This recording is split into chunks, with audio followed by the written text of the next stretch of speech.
Thanks for subscribing.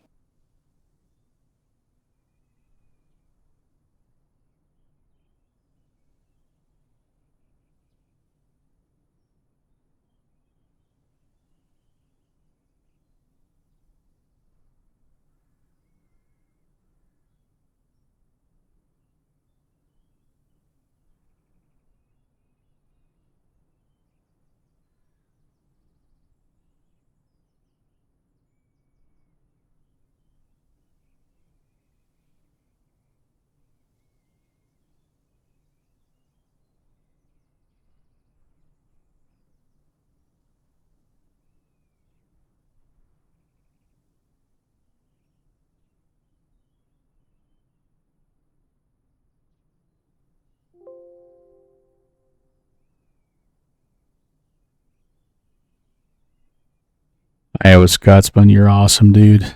Skull.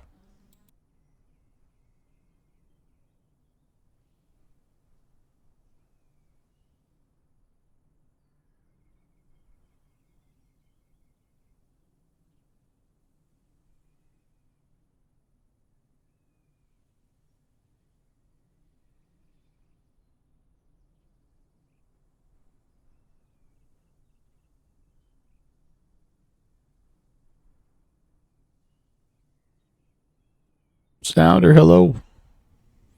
Good to see you, sir.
Just a couple more minutes, everybody.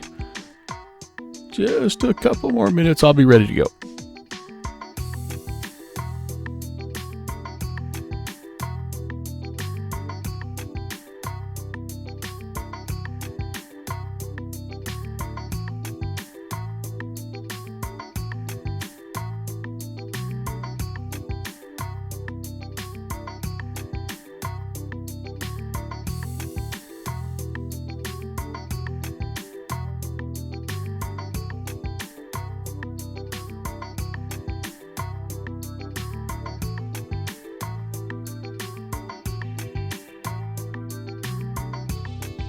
All right, I think I'm finally there. Hello, and happy Tuesday, everyone. I would like to welcome you to, let's see, this is Hubbard, Colorado. Way up in the high country here, far western edge of Colorado. DIY Jedi, how are you? Nixie, good to see you. Sounder AU. And thank you so very much, Iowa Scotsman. 14-month free ascription. Edmund, hello. 9 Charlie Oscar Tree is where we currently are located. And this is very much a fly-along type of event. So hopefully you can join in.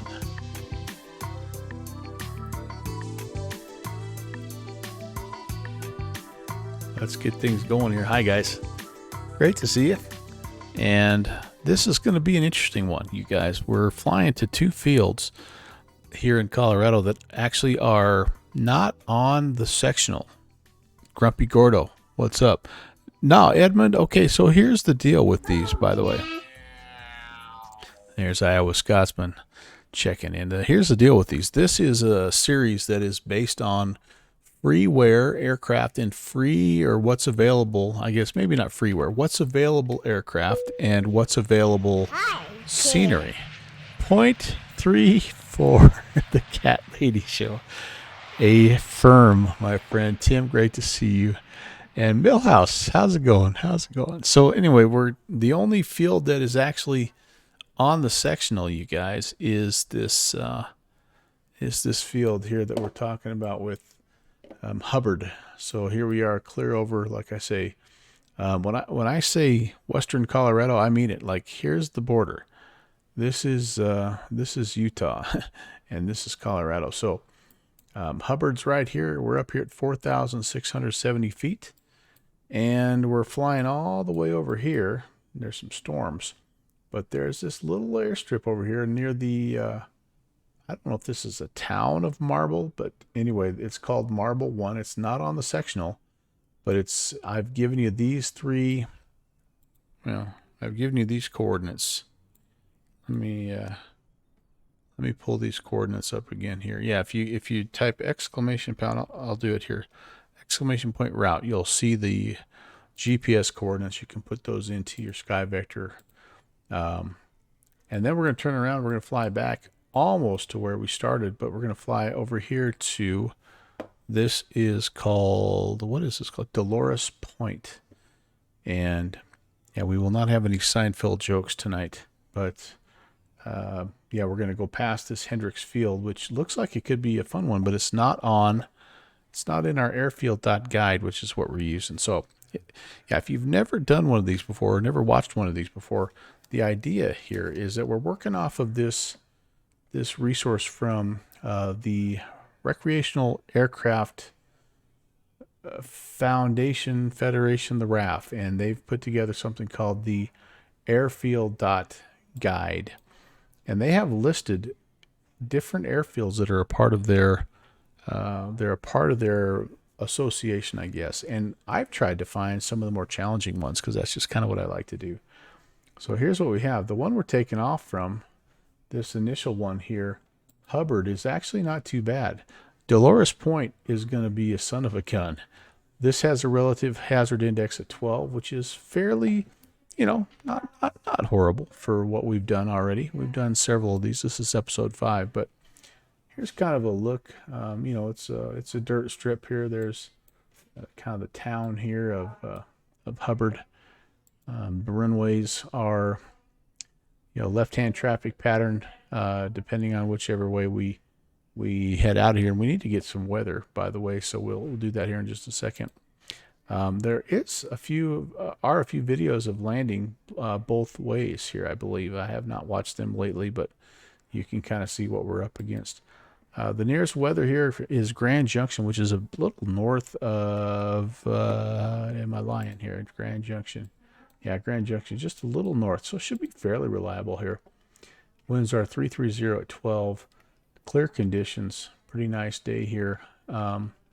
Temperature is an issue, so we're going to have to check density altitude because it's 98.6 degrees out. So yeah, I would guess the density altitude is going to be nuts. Weather for Hubbard and 97 flash flood warnings. Here are the hazards, and again, we'll only be talking about the departure hazards here, but elevation, mountain proximity, runway length, no runway markings. So, nothing crazy. Like I say, the Hubbard RHI is 12, and then I don't know why the runway 18 is what they're using, but both runways are the same. We're going to be departing runway 36, and so it's a left-hand departure for us. So we'll depart north, and we'll fly a left-hand pattern all the way back around before heading out to the east. The other, oh man, I screwed up. I clicked the wrong thing. Let's just zoom back in. You can see here's a map of the U.S. and it's got all kind. We've had a lot of fun doing this. This has been really cool. So again, we're over here, departing from Hubbard. We're going to be coming all the way over here to Marble, and Marble 1 doesn't have any kind of an ICAO code. But here's what we know about this. Generally, always land runway 27 downstream for best go-around performance and safety unless winds strongly prevent this. So we've got an elevation of 7,800 feet. And again, we're going to have density altitude issues because it's hot. It is hot here. Take a look at the map. You can see these red areas are all hazard areas, and it's mainly terrain. If you dive into this, the reason why this is called Fly In Camp Out, by the way, is because this is a real world resource and they're promoting people flying to these locations and camping and recreating.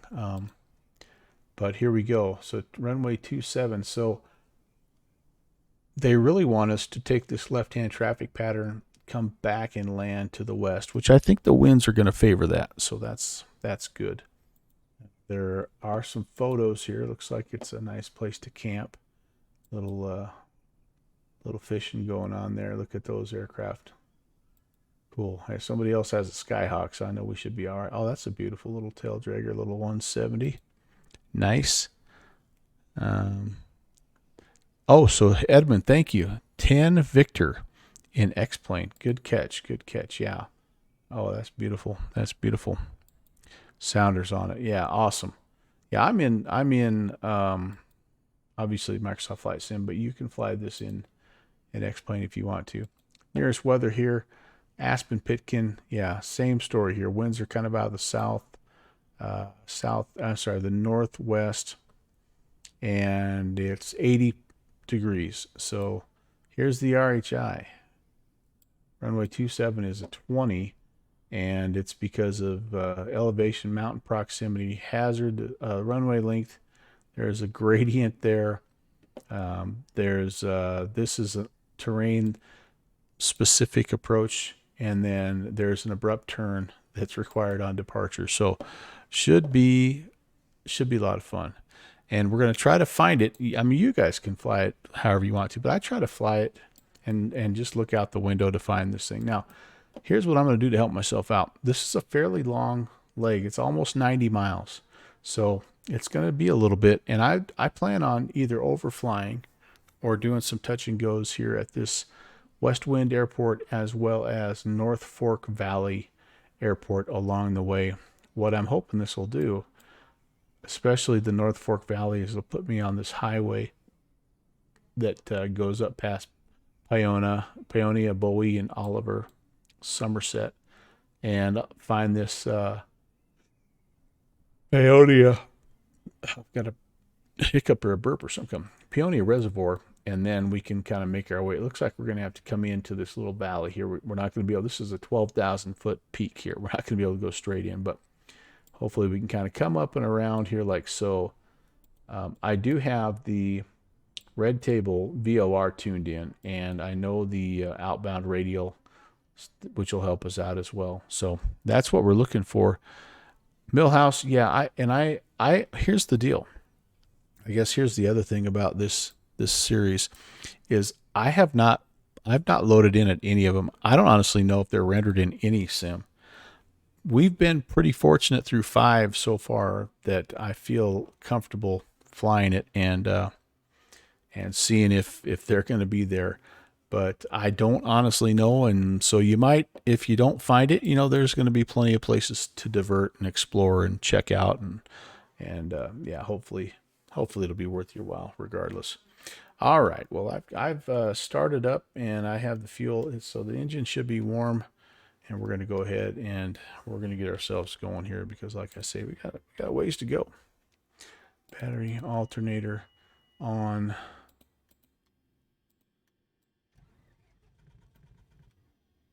And did we get it going? No, not quite. Let's give it a shot of primer. Couple 3, 1, 2, 3. There we go. Beautiful. All right, nav, strobe, beacon, and let's. I am on VATSIM, by the way, so hopefully we can talk to each other. We are trying to stay fairly realistic and safe here if we can, so that's kind of fun as well. Nick's, sorry, I know there's a little bit of a stream delay there, but you read my mind, dude. Yep. Hubbard traffic radio check. I don't know if anybody else is loaded in or not, but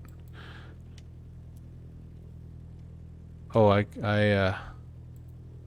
have to do something here. Sorry, I've got to redo my push to talk button here.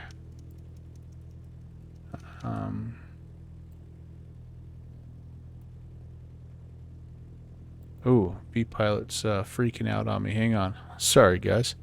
I just lost vPilot. Stand by restarting. I had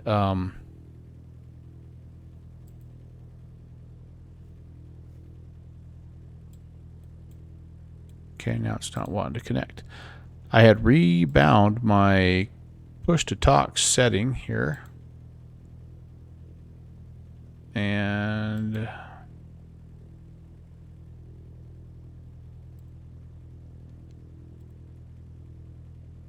anyway, it was on a different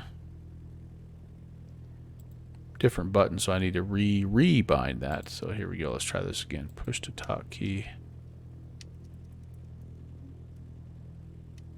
It's not.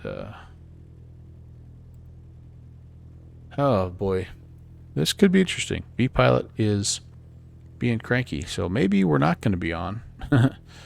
Maybe we're not going to be on vPilot on VATSIM. All right, stand by, guys. I'm going to have to do this. Let's get in here and see what's going on. vPilot. Let's end you. And all right. James Martin, hello. I'm going to give this one more try. There we go. I think that's fine. Hubbard traffic radio check. I think that might have worked. Oh, now it's a stuck key. Oh, geez Louise. Sorry, guys.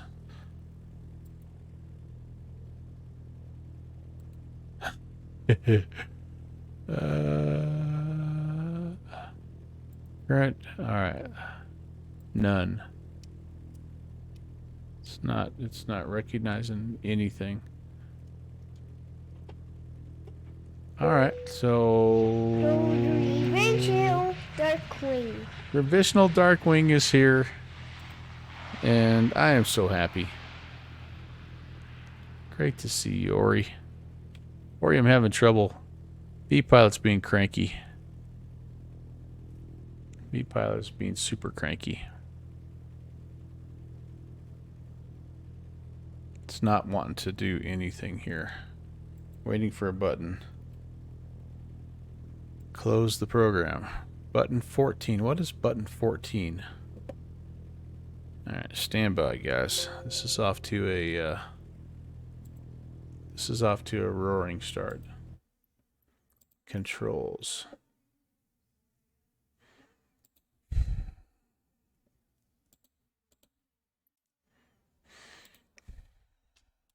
Button 1 is what I want. Button 1. Currently, it's not bound to anything. I don't think I have to bind that to anything here. Okay, resume.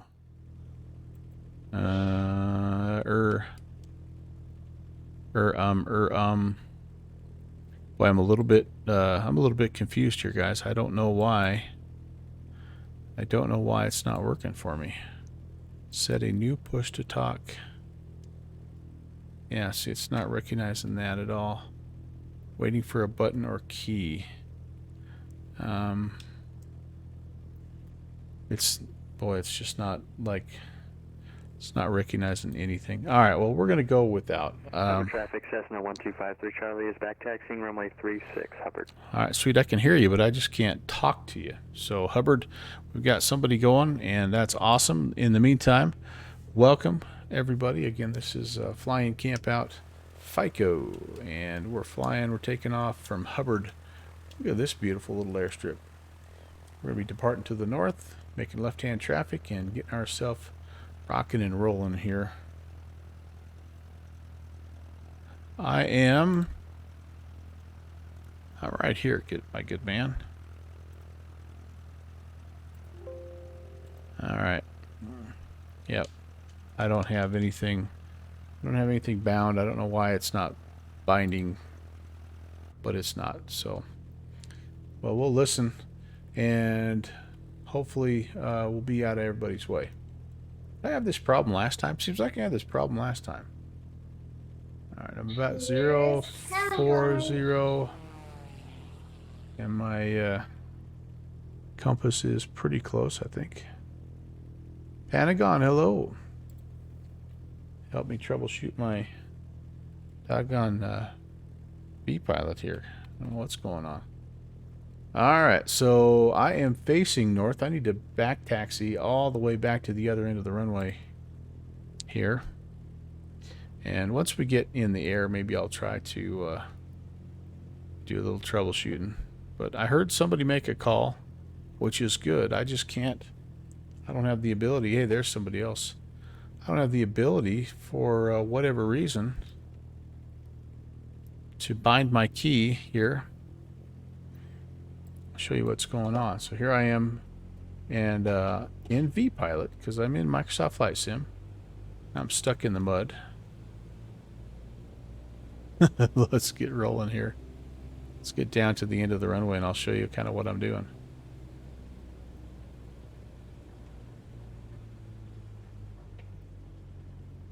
Okay, I'm trying to go to push to talk, and I want to set a new push to talk key. I should just be able to push that sucker and then push a button, and yeah, nothing, nada, zip zilch. It's not doing anything. I am not on multiplayer, Ori. I just was going to use Bat Sim Traffic. So not only is it not doing it that way, it's not like, can I do anything? It's not recognizing any. It's not recognizing anything here, guys.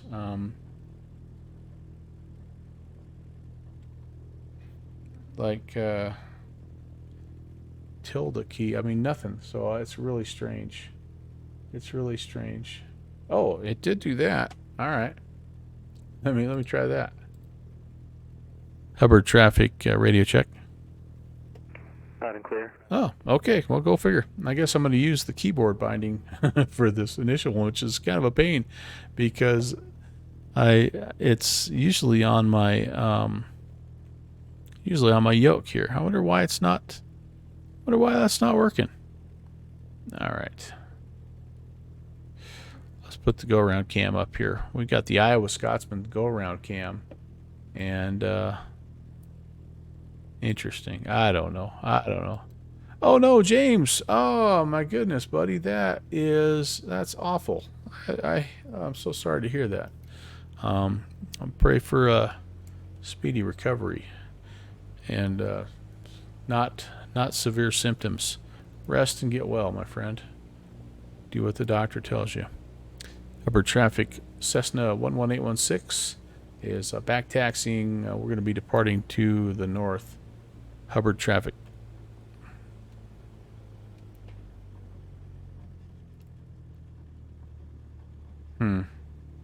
Really strange that it's not reading my my joystick button. Is there a joystick, a push to talk key that you have to, like, I know in X-Plane you actually have to, there's a command.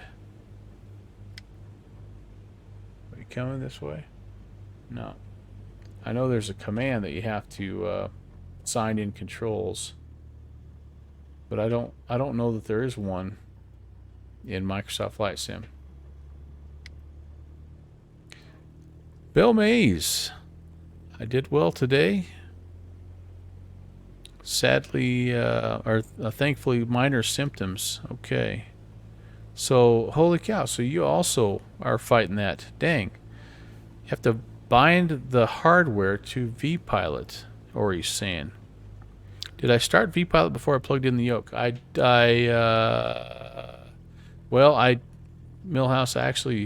I restarted vPilot. So, yeah. Hey, Bill Mace, thank you. Appreciate the follow, and again, I'll also lift you up and pray for a speedy recovery and minor symptoms there.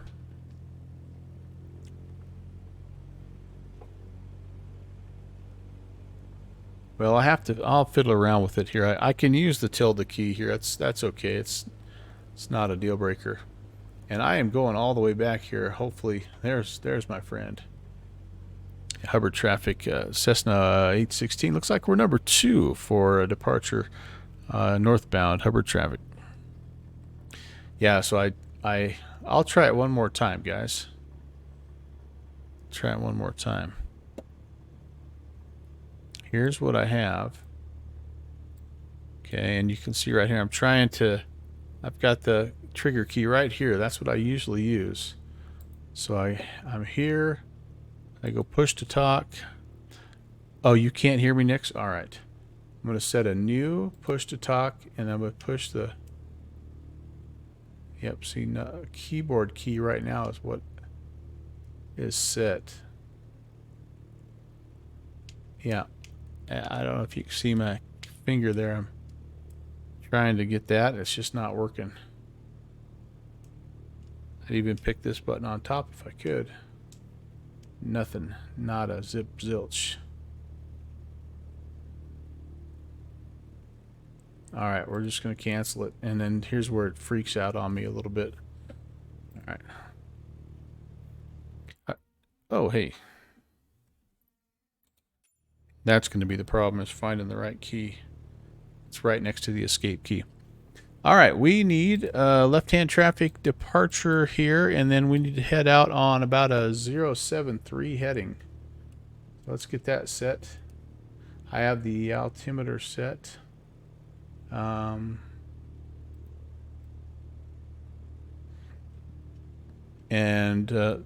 we're looking to pick up along the way a couple of airfields. And then the other thing I need to do is I can go ahead, well, before I take off, let's tune in. Red table is on 13.0. 13.00. Probably won't pick that up quite. Oh, we are. Sweet. And I've got the outbound radial already put in, so we're good to go. Here we go. Downwind simulations. Hello, Samson. I am so happy to see you, man. I was worried that you decided to give up flight sim and just be a full-time working stiff.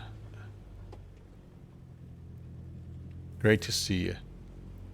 And I think there's a runway around here somewhere, guys, so let's get lined up and take a gander at this gorgeous scenery here. I'm going to do a run up and we're going to lean for power here because we're up there a ways.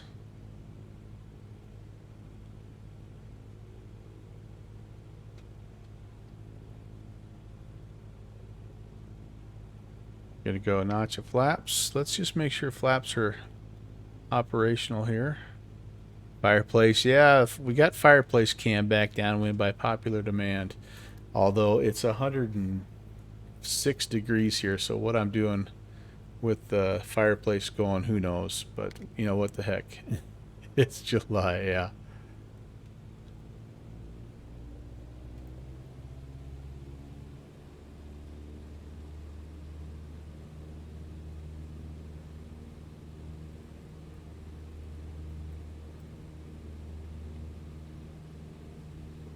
All right. Takeoff power set. Let's hope we have enough runway here. It's 5,500 feet and 98 degrees, so it's probably a density altitude of about 20,000 feet. Airspeed is alive. Climbing. I do feel lifted up on the left-hand side. We're almost to the end of the runway. And we're flying. Whew, okay. Beautiful.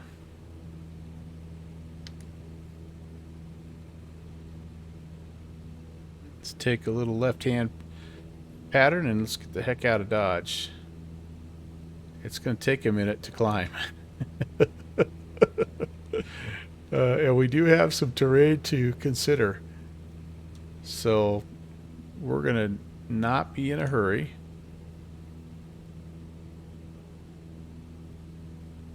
Coming around town, coming around town. There's the airfield.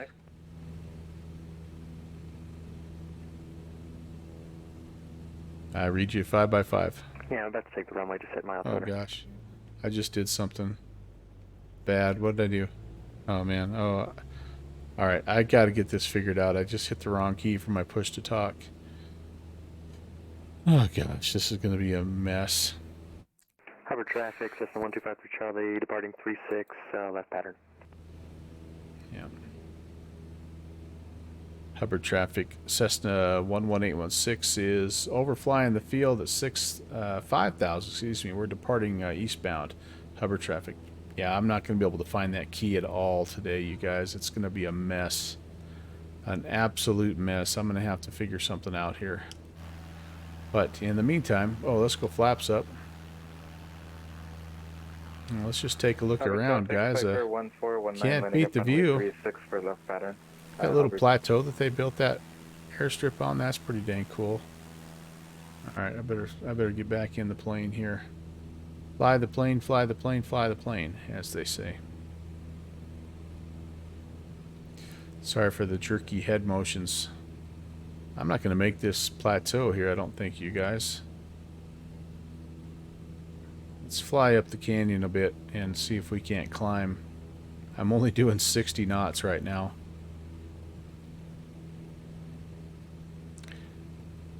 Terrain to consider, you'd suggest avoiding it. That's a good tip, guys. That's a good tip. Alright, we're going to head up the valley here just a little bit. It's going to throw my navigation off just a slight amount, but that's okay. That's okay. So downwind sim, you probably have seen my barrage of Discord messages, and I apologize for that. I had a moment where I had a flurry of activity in my brain, and so I had to get it out on paper. Oh, this is a cool spot, you guys. Wow.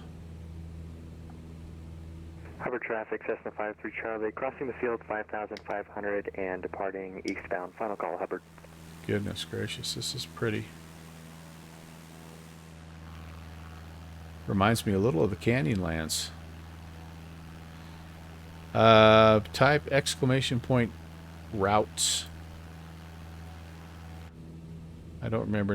It's 9 Charlie Oscar 3 or something like that. But the rest of the 747, clean up the slot. the rest of the route I've had to give to you in GPS coordinates because it's not listed on a sectional. So, whoops, yeah, wrong route or wrong command on accident, right? Yeah. Okay, so up we go, and you know, taxi landing lights we probably don't need. Hubbard traffic, Piper 1419, we're flying the field at 5,600, departing eastbound, last call, Hubbard. So now we're fully walled, and we're leaned about 3/4 of the way, and we're just barely scraping up. Arctic Turn, hey, how are you?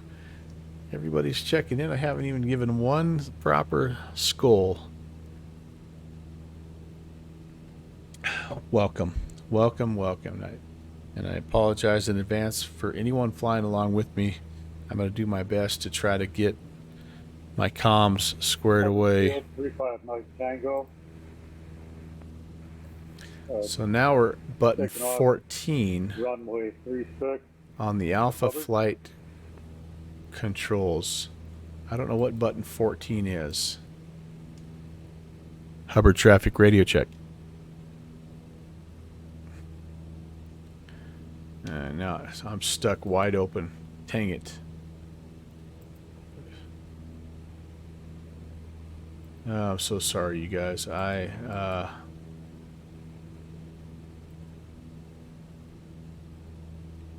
shouldn't be doing this at the same time. Yeah, I'm gonna get out of here. I'll come back in. We'll just keep troubleshooting it as we go. Middle of nowhere. No, I'm in western Colorado. I'm not in the middle of nowhere, but you can see it from here. It's right. The middle of nowhere is right over that ridge right there.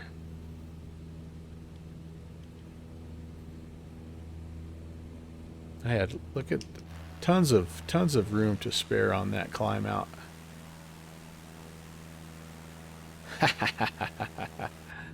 I wish I could make my comms work. This is making me mad. What's the deal? What's the deal? V-Pilot. Okay, restarting V-Pilot for the second time. Connected. Good. Settings. Push to talk. Clear that assignment. Set. It will not read my trigger button to my on my Alpha. Why? Why will it not? Something crazy is going on here, guys. Let's see. Could I do pushing a button on my keyboard now? Like the negative button. Could I do the negative button? No. Can't. I don't know. It's not. This is really weird.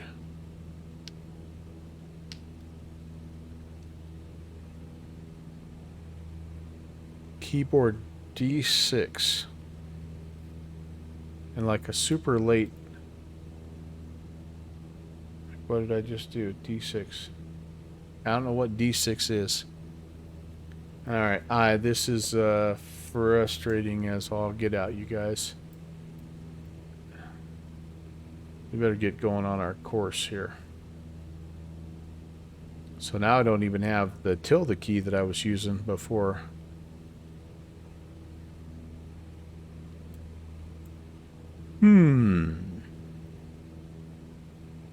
Clear that. Set a different push to talk key. Push. I'm just going to let it go for a second. Yeah, I don't... Is it fussy or is it V-Pilot? I don't know. Like, I've never had... I have never had trouble. I've never had trouble before. Now it'll pause for a little bit. All right, well, we're just going to keep flying here. We're almost at 8,500.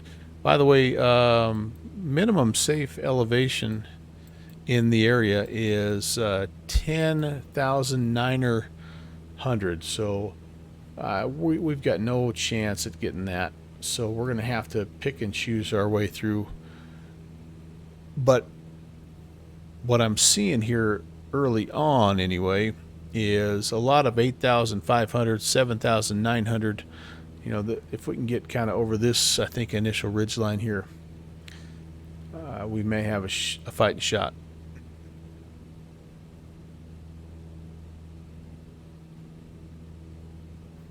Arctic turn, I'm doing well, man. It's a good day winding down. Got my yard mowed today. Sweated off about 5 pounds. And then re-ate that weight in tacos, so doing very well. If I could just get my doggone V-Pilot to work, I would be loving life.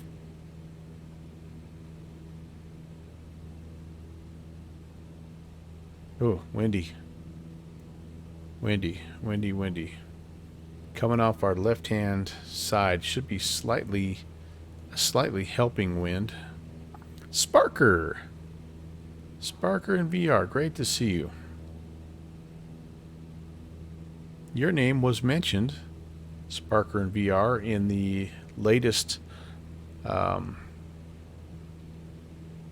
Austin X-Plane 12 interview. I don't know if you watched that yet or not, but they talked about you and the work you've done behind the scenes to promote and improve VR and flight sim. It was kind of cool, I thought.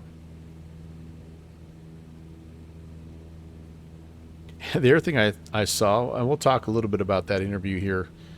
I've got some thoughts. But the other thing I thought was really cool was, well,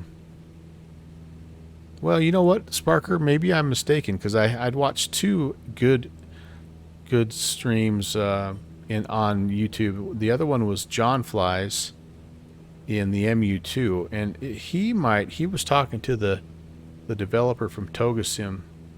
The guy's name is Tom, I believe, and maybe he was talking about VR support, and maybe he mentioned you. I don't know if you've worked with him or not, but anyway, one of the two streams talked specifically about you, and you were in that one? Okay.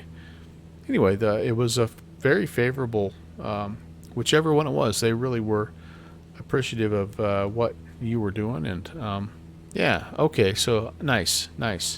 So maybe that was the one they were talking about you and your work. But anyway, it was cool. I'm like, hey, I know that guy. And then the other thing that was kind of cool about John Fly's stream was like the first 6 or 7 questions were from Steve PHL and Iowa Scotsman, and it was hilarious. It was like all guys that hang around our little community, just checking in on, hey, I want to make sure this is going to happen and this is going to happen. It was pretty cool. I thought, that's awesome. That's so cool. All right, I think I have a DME also here. I'm a little afraid of taking my eyes off the horizon, but so yeah, we're 97 miles from Red Table. Red Table is a fair shake, probably a good 25 miles past where we're going. So I'd put us at about 70 miles out. But it's I am going to use Nixie. I'm using the 206 outbound radio. But the first thing I'm trying to do is I'm trying to see if I can find. I'm trying to find west winds. So I'm not flying right at Marble 1 at the moment. This is me. So we're outbound. We just departed Hubbard. I've been trying to roughly fly a 073, kind of getting bounced around. I think I just went over this ridge line, or I'm currently kind of going over this high ground. And then we're aiming towards west wind.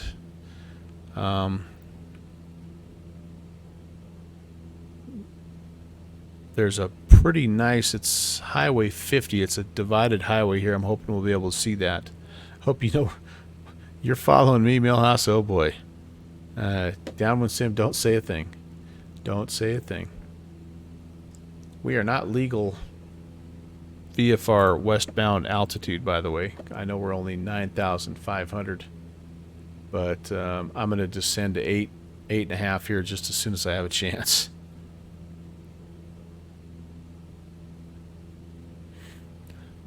So a nice crowd. I think we must have 3 or 4 guys following along, flying along with us here. Really looking forward to going back into Dolores Point. It's going to be one of the highest. It's going to be one of the highest RHI airfields that we've flown into yet. It's over 30. Millhouse, you know, I'm just eyeballing this sucker. I think I'm about 2,001 feet above, I'd say. Nixie was able to get up there. Well, you're a real pilot, Nix. I'm not. You know things about your aircraft.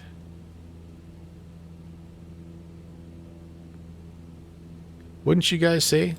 And just looking out the window, I'd say I'm a good 2,000, probably 2,002 feet now after that last climb.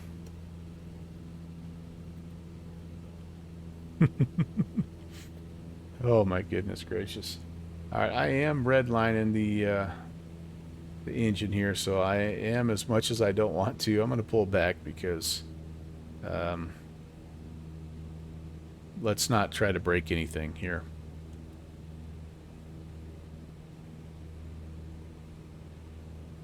If I wasn't tied up trying to finish, you'd be flying. Oh man, you getting close then, Iowa Scotsman. That's awesome, dude. I'm excited for you, buddy. Cannot wait.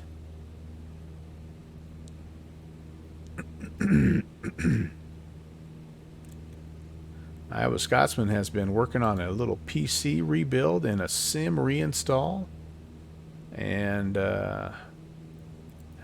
like he's been putting it's been a several week, if not months long process for him, and we've missed your stream, buddy. So I'm pumped. I can't wait to see the new setup. Look at all these beautiful little nooks and crannies. Oh, not even close. Oh, just working on a file. Oh, okay. All right. I thought the file might have been related to you actually getting close to being done with that rebuild.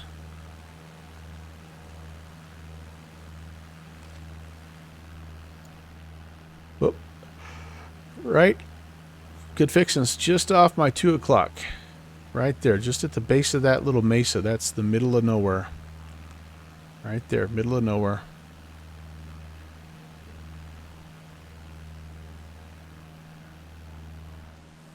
Still a bit of snow up here.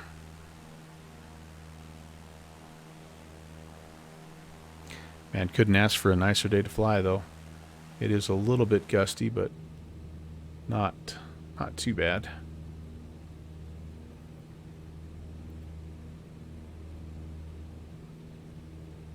I wonder if I can recognize any of these little draws. Hard telling. Okay, I'm almost back down to 8,500, which is sort of what I was hoping to have for the cruise altitude for most of my flight here. I think Mr. Cessna would be a little happier.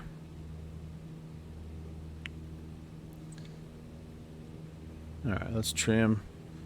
Just see if we can get it more or less trimmed out here at about 8.5. We're doing, I'm pretty happy. We're doing nearly 90 knots. And I am receiving stuff. Okay. Way off course. And the nice thing here is I'm transmitting nonstop, so that's a plus. So I've got to get this figured out, you guys. Clear that. Select. So I was able to do that key. I'm going to push that key and see. I don't know what the delay is though. Like pushing that like tilde key there. Why would there be a delay? What's going on, V-Pilot? Why do you vex me? Alright, guys, I'm gonna have to do this. I'm just gonna have to get out of here. And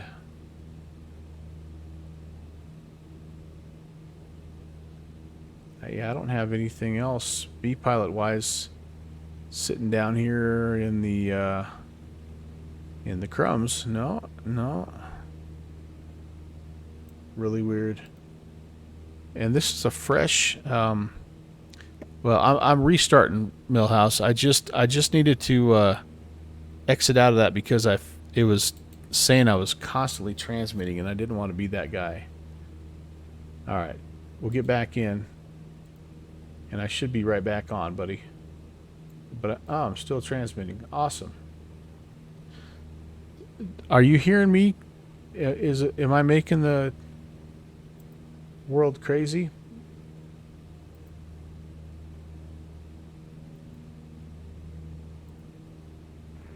Not anymore. Okay. All right. Audio. Yeti microphone. Speakers are there. I'm transmitting. That's fine. What in the world what would be happening here, guys? Why model matching has nothing to do with that? It's just the push to talk. Why can I not set?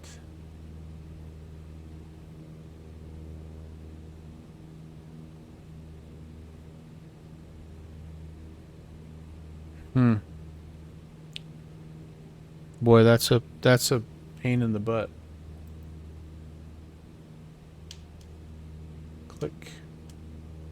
Click and hold.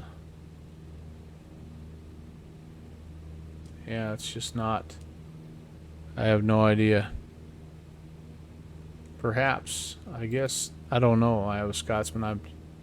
I'm just I'm in the dark. I don't know why. But as long as I'm not doing the brrr across the frequency, or you're not hearing me transmit my stream audio across the frequency, I'm okay with that.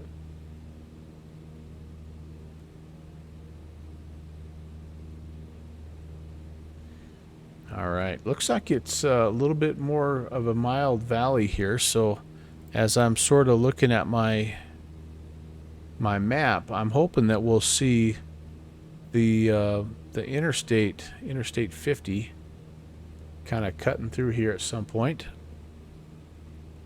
We also do have a pretty good sized it's a Montrose Regional Airport. I think it's a class Echo.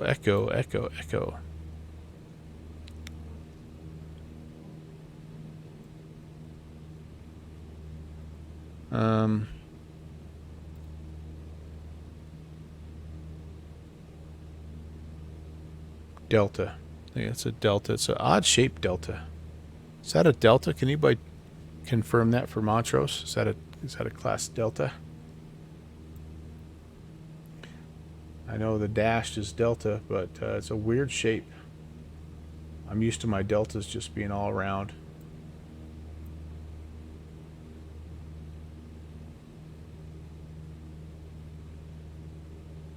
Slipping below 8.5. Let me trim up here.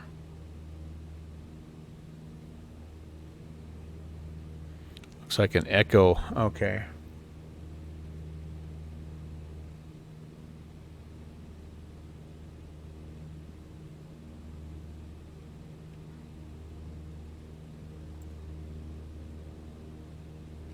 Western traffic, Cessna 1253 Charlie, 10 miles to the west, 8,000, inbound touch and go, west wind. All right, so we've already got somebody at west wind, which we should be getting pretty close to. I'm hoping that we're more or less towards it here. That would be a nice thing to see. There's west wind and there's Blake Field right next to each other, so I'm hoping we see at least one or the other. And then what's this little river here? What would this be? There's a number of rivers that cut through this area too. Not very many of them. This might be the Gunnison River.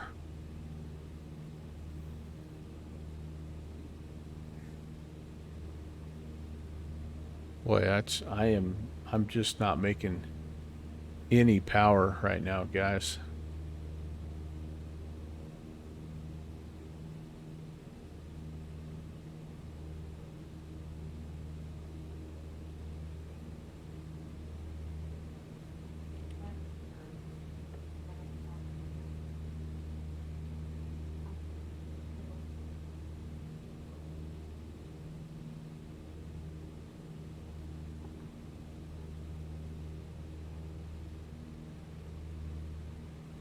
All right, we got a highway down there.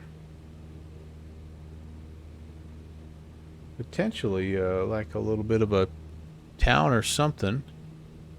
Or the town of Delta. Maybe Sparker.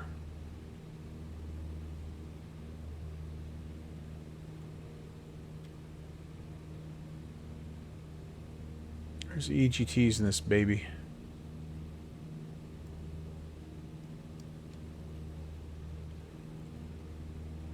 Oh, hey, hello.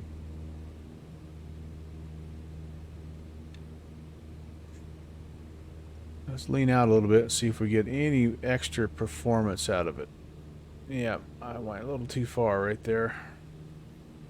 Yeah, I think that's about peak value. Peak performance value, I think. All right, well, hey. We're doing okay, I think. Coming up on a little bit of a town here, and again, I'm looking for, I think I see the highway. Sweet. And that highway, so I've slid maybe a little bit south of course. Try to kind of sneak over there and see if I can see either one of these airfields.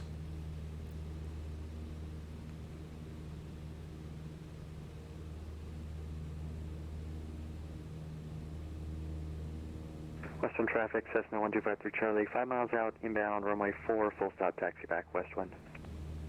All right, somebody is way out ahead. They can do a little taxi back. Nice. Yeah, this definitely looks like a little town here. And do I show that lake? Yeah, I think we're on the, I think we maybe have passed Delta. Looking at where we should be here, I think it's back a little bit. Because I'm already at the town, sorry, looking at west wind, it should be back there because I'm already at the town of Delta. And it seems like I can see this this little reservoir on the sectional being south of town.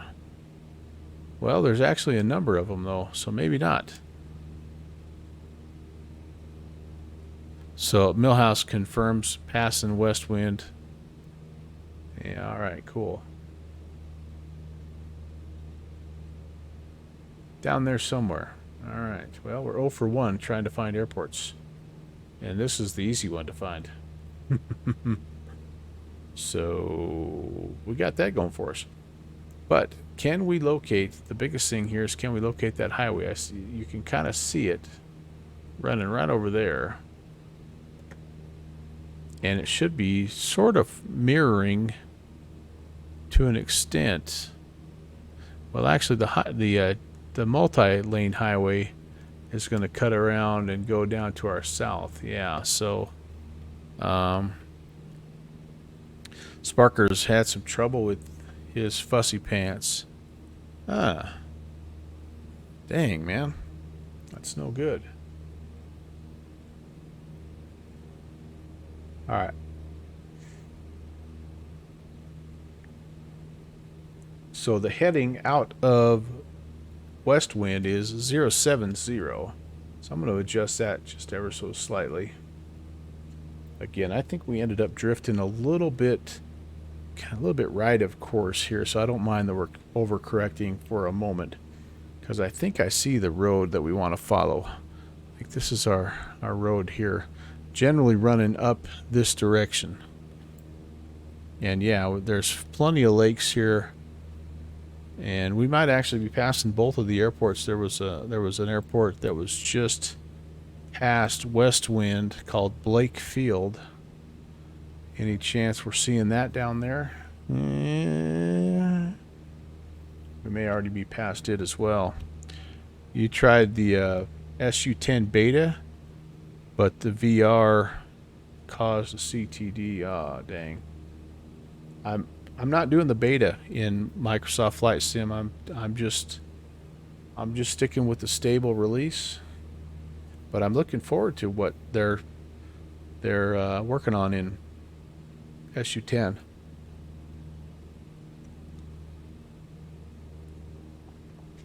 I could use a little performance upgrade for sure. All right, well, if we are able to keep track of this highway here that we're following, we should come up on North Fork Valley, and if you can believe it, there's a little Boeing Field private airstrip just to the south of it. Look at this. Have we been in here before? Down Sim? Surely we've been in here before. Look at this joint. Objectionable, Spruce Point, Gunnison River. There's Boeing Field. Look at all these little outfits here. Mesa Wood. This looks like a Bush League backcountry idea. Speaking of, my friend, did you see my notes? And what did you think of my notes? Maybe you've already replied. My Bush League backcountry idea notes there, Downwind Sim. It's coming up, by the way, guys. Oh, I thought that was maybe an airport down there, but it's not. Okay, but that's definitely our highway. I feel good about that. So Sparker, if you're in the beta of System Update 10, does that mean you have to stay in the beta, basically indefinitely, or do you have the ability to opt out and reinstall System Update 9? Or is it just too big of a hassle?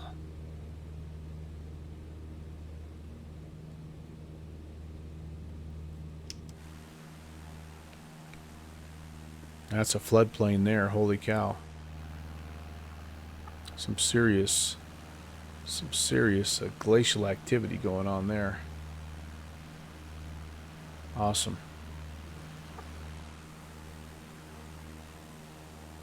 Ah, that's not good.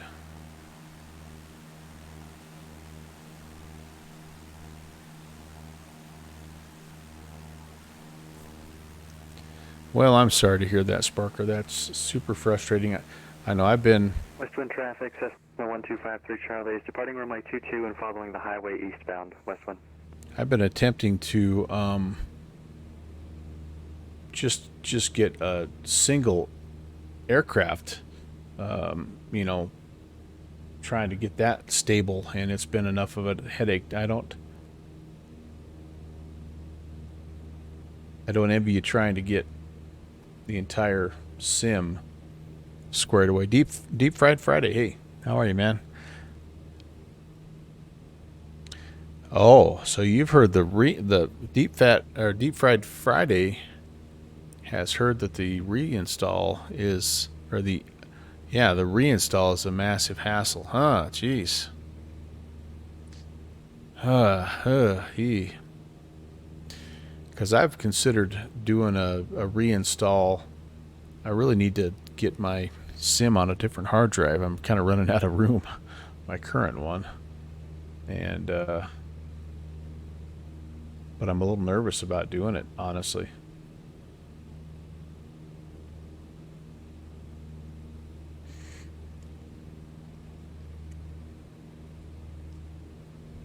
Okay, I think we still have the road. Oh, yeah. I can remember that initial install. Just like I started it at whatever 10 o'clock, went to bed. The next morning it was still going. I'm like, oh no. It's a massive, massive file, isn't it? Holy cow. All right, what I'm kind of thinking here is I think this is Mount Gunnison right here. Pretty prominent peak. We need to stay north of that, kind of up this draw. And we should have another town coming up called Hotchkiss. And just past Hotchkiss is the North Fork Valley Municipal. Deep Fried Friday. Thank you so much for that follow. Holy cow, guys, we are getting close. I think we're 9 follows away from 900. That is crazy. We're going to do a celebration when we get to either 900 follows or 900 flights on Volanta. I'm sure you saw the message go by, but we'll do our next gift card giveaway whenever that happens. I'm thinking it's going to happen here sometime very soon. I don't know that I'll get 50 flights in very soon, but you never know with me. I do a couple a night, so Millhouse sees the field. All right, I am not. This is potentially the town, though, of Hotchkiss, which would put the field just beyond, just out there. So let's keep our eyes on. About my 2 o'clock, maybe 3 or 4. Oh, so maybe I'm already going by it. I'm trying to base it. I'm trying to find this bend in the river here, too, this little fork. Don't really see it. Here's the town. Wrong field. Okay. Here's the town. It's a pretty good little town. So I'm guessing that the airfield is just up here a little ways. I'm going to go ahead and turn. I'm kind of getting off course again. Where does the river run? Okay. On the sectional, it does show that the airfield is actually on the left-hand side. I'm sorry, the right-hand side, the south side, southeastern side of the river. So I'm going to actually fly it. I'm basically on final. Okay. Let me move over just a little bit. See if I can see, because I'm using that river as kind of my baseline here, guys. Looking.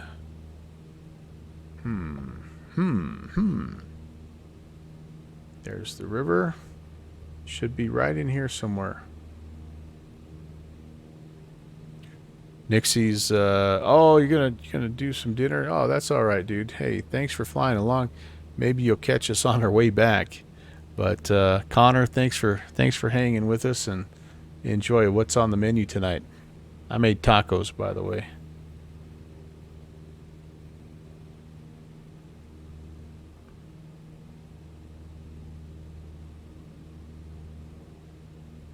Downwind Sim's also heading to dinner. Okay, man. Baked spaghetti for Downwind Sim, I bet.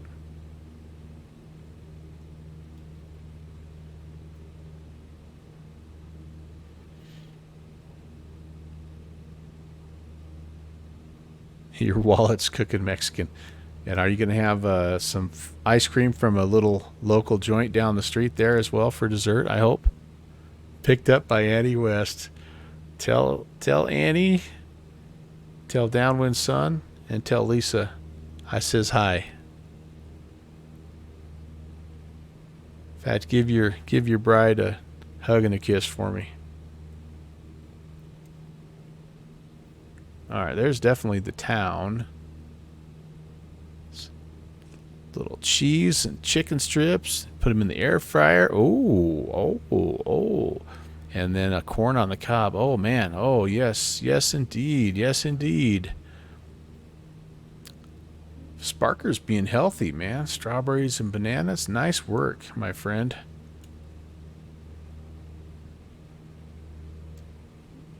I'm way off course now, guys. Maybe not. Yeah, we're in the area, but it would sure be nice to make a visual on at least one of these airfields before we get, because I do have the town of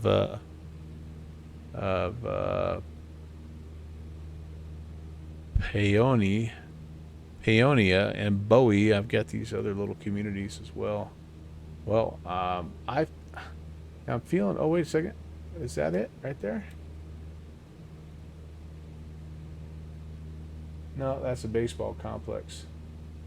Yeah, I'm feeling pretty good about like the direction that we're heading, but yeah, certainly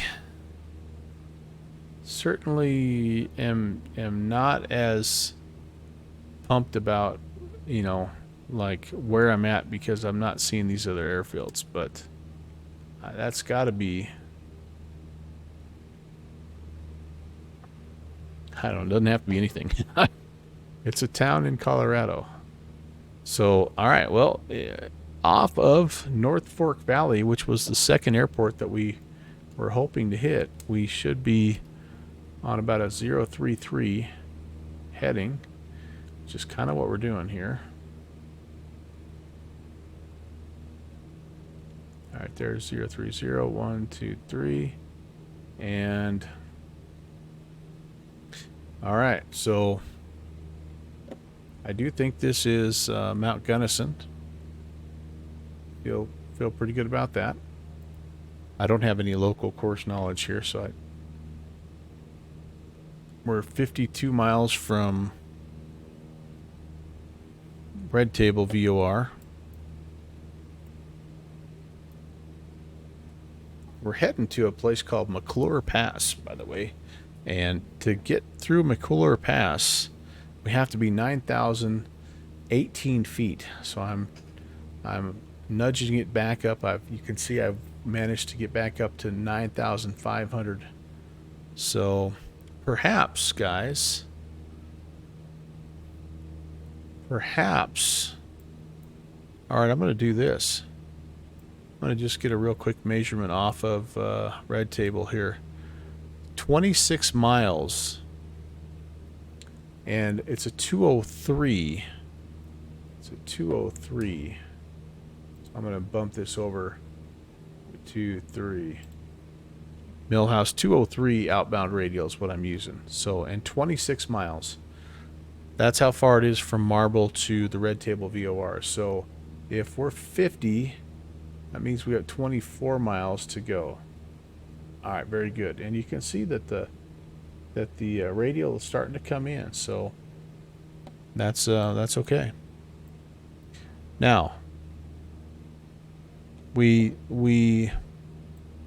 out of North Fork Valley, we should still be able to follow it's Muddy Creek, and I don't know what highway it is, but we should be able to follow both of those.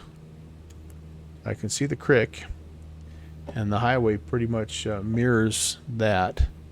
And then we're coming up on, we should see the Paonia Reservoir. Now we have been able to find the reservoir, so that's been good. That's been encouraging. Paonia Reservoir. You don't have a DME? All right. Well, okay. North Fork Valley traffic, Cessna 1253 Charlie, 6,500, 10 miles to the west, inbound, full stop, North Fork Valley. Here's what I might try to do. If we're successful in finding Marble 1, I'm going to have to take a quick break, number 1. But number 2, maybe what I'll try to do is exit out of Microsoft Flight Sim, see if I can bind the key with vPilot with the sim not running, and see if that works. All right, here's definitely another town. Somerset, Iowa, Bowie. You take your pick here. It's one of them. Hi, Agent Bravo 7. Oh, Agent Bravo 7. Great to see you, Diana. I'm doing well. I'm lost in Colorado, but you know what else is new? Can't seem to navigate visually. Agent Bravo 7, how goes the flight school search? I've been trying to follow. Sounds like you're making some progress. I'm really first of all, I'm really happy for you that you're doing that. I think that's so cool because I know that's been a goal for a long time for you, and I look forward to hearing your updates and your progress, and I hope you're able to share because you got one. Awesome. Is this the one where you have to learn how to speak Spanish? I did see that. I thought that was kind of an interesting caveat.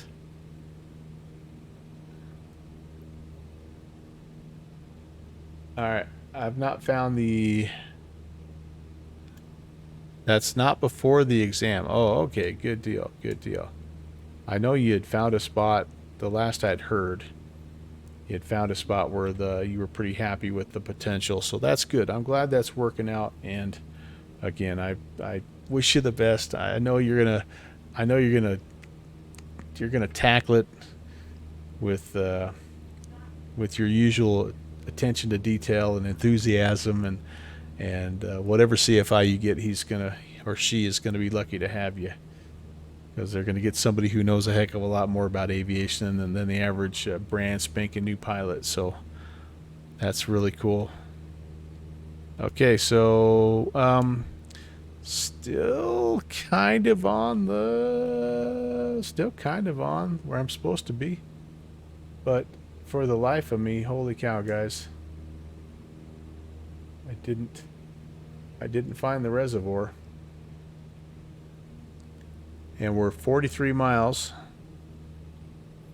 miles from Red Table. And again, Red Table is 26 miles from our field, 26 miles past. So we'll take 26 from 44, and you can see we're getting close.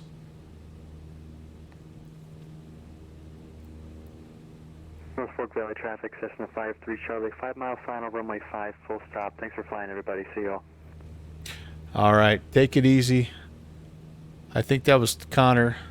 Sorry I can't talk to you on the comms, but appreciate you flying with us, Nixie. Nick's Aviation. He's got a cool YouTube channel, guys. You need to go check it out. It's Nick's Aviation on YouTube as well, and he does some video editing and some pretty neat stuff over there. Oh, there we go. We're in formation, baby. That's what I'm talking about.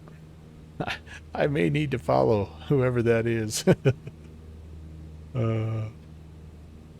That's cool. That's really cool. Might need to get a picture of that.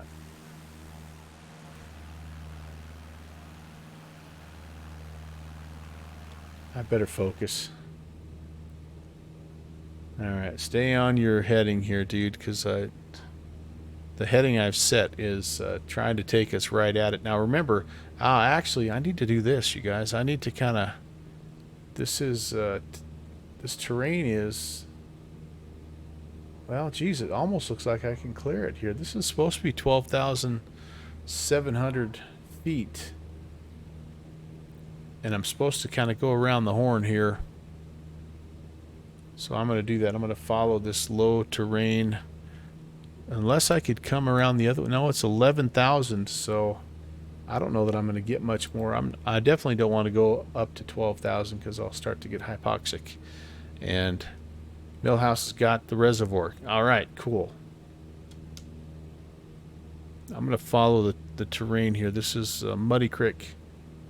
And that was where I was supposed to turn northbound. So it's back behind me somewhere, guys. I just again I missed it. I'm like 0 for 3 now in finding landmarks.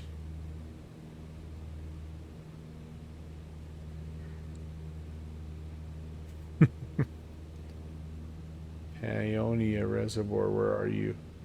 Wherefore art thou? So anyway, if you're just joining, by the way, hi. Nice to see you. Happy Tuesday. This is a series that I do once a month called Fly In, Camp Out, FICO. And I am trying to fly between Hubbard Airstrip in western Colorado to Marble One Airstrip in western Colorado. More western Colorado. And now I'm going the wrong way. I don't want to be going southwest. I think this is the direction I need to go. Anyway, we're getting close. We're getting close to Marble One, and I'm looking for a place where I can get my Cessna over the top of the mountains at 9,000 feet. It's called McClure Pass, and I think, you guys, I think this is the way to go. I think this is the. Well, I'm making an educated guess here. Digi. All right, man. I'm glad you stopped in, buddy. We've got a wingman flying along.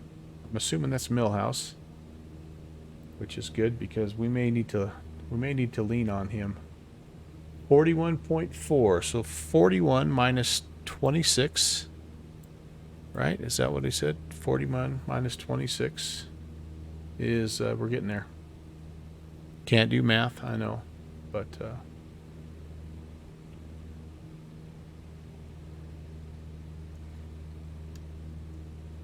and who knows, my altimeter settings may be showing that I'm a little bit lower than I actually am. But essentially, the sectional showing we shoot up here along Muddy Creek, we hang a left, and that could be the pass, but I don't think it is. I think we need to go a little further, right around this little hillside here. I think that's the pass. Will be right on the other side of that. And then it's just a matter of we do have the VOR tuned in. There's a red table VOR just north of where our field is located, and we may not be able to track it all the way down to the field, but we can at least get ourselves in the neighborhood this way, because one of the things that we do in this series is we don't spawn in at the other airports that we're trying to find. So we're truly trying to find it based on a very limited amount of information. So that's what we're trying to do. And again, 39, so 40 minus 26, 14 miles away. 14 miles away.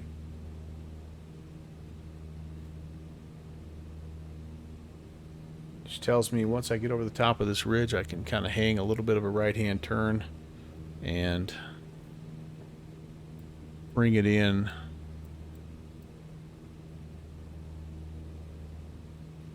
Basically, almost back to the southeast here. Yeah, almost back to the southeast.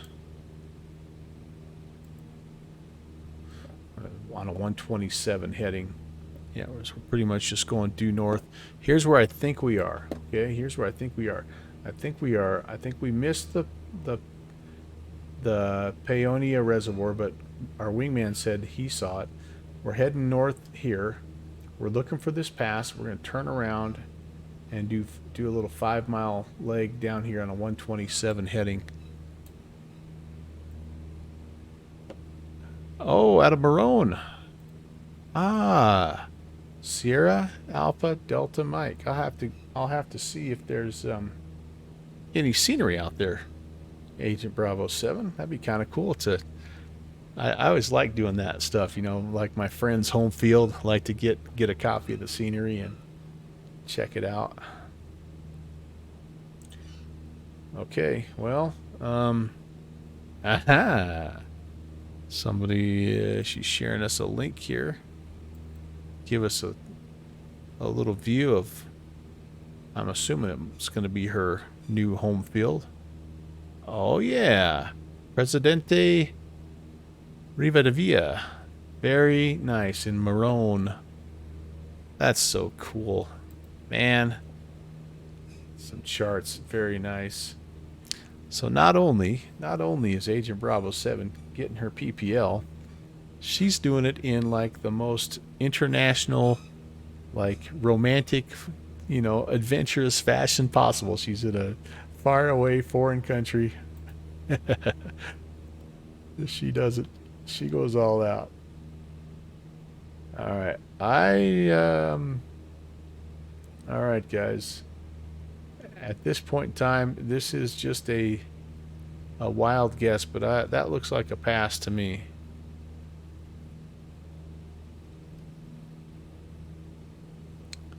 We need to be able to head down to 5,000 feet or so.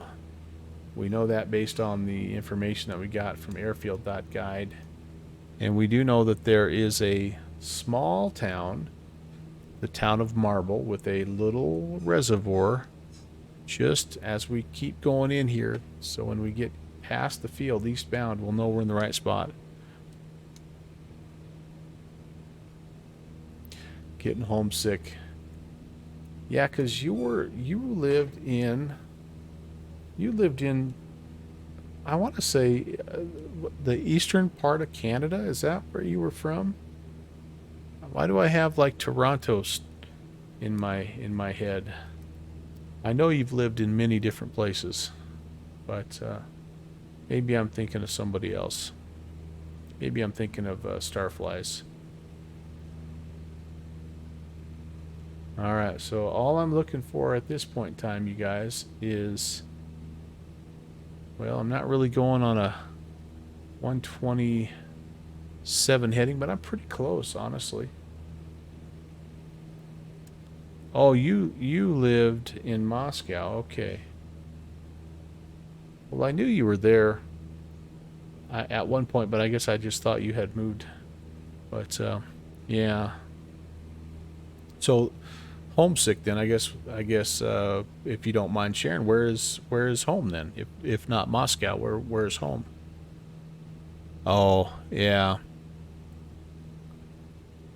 Sick of North America. Gotcha. All right. Well, maybe I should have been coming up. Should I have been coming up this draw here? I don't know.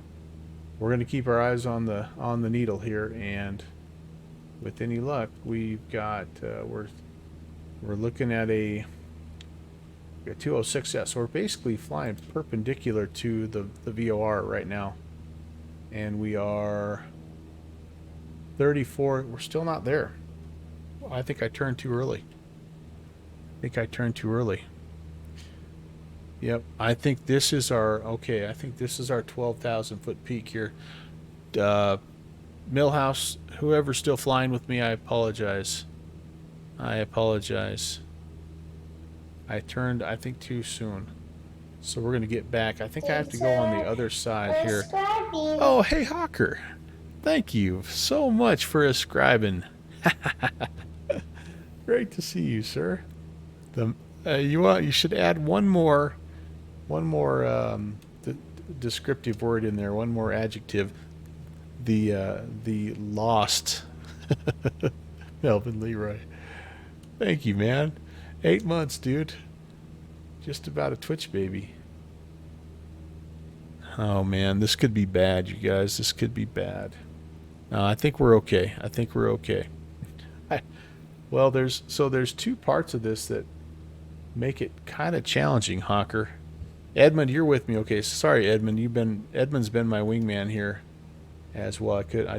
I've been having some comm issues, but the first obvious problem here is I'm lost. The second problem here is that I don't actually know if this field is rendered in Microsoft Flight Sim. So we're gonna learn together, I guess. But I'm just simply looking at a sectional, and so yeah, where I thought I was turning here, I think I actually turned in here. I probably went around this little peak here and maybe I was heading back towards the reservoir, but I think this 12,700 foot peak is what I'm looking at right now, and I'll know if I've got a nice deep valley here in between where I'm going. So I think that's the peak right there, and I think I need to shoot up there, but I got to get back up to like 9,500.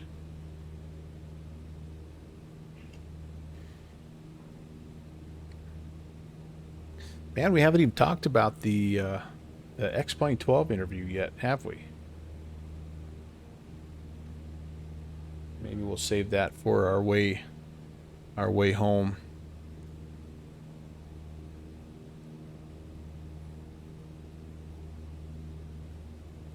I will just say that my initial thoughts are an equal amount of hey Titanium Druid, hello, good to see you, TD, welcome.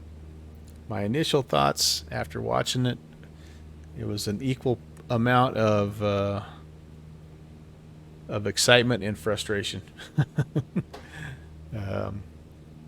But I'll talk about the things that kind of stood out to me. TD, I am so lost. Anybody know how to find Innsbruck, Austria?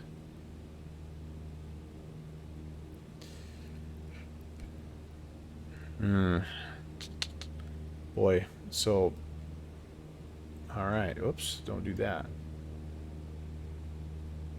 So we've got a 12,000. I think that's another 12,000. So I feel a little bit better, and I do, yeah, Hawker, I've got a VOR. This is the red table VOR that we're working off of, but the problem is I can't go straight to it because of this 12,000 foot peak. So I'm trying to work my way around here to McClure Pass and down and in. So I know the field's 26 miles off of McClure on a 203. That much I know. And so right now we're 28.9. So I feel like, again, like we're getting much closer to where we should be. Yeah, Sparker.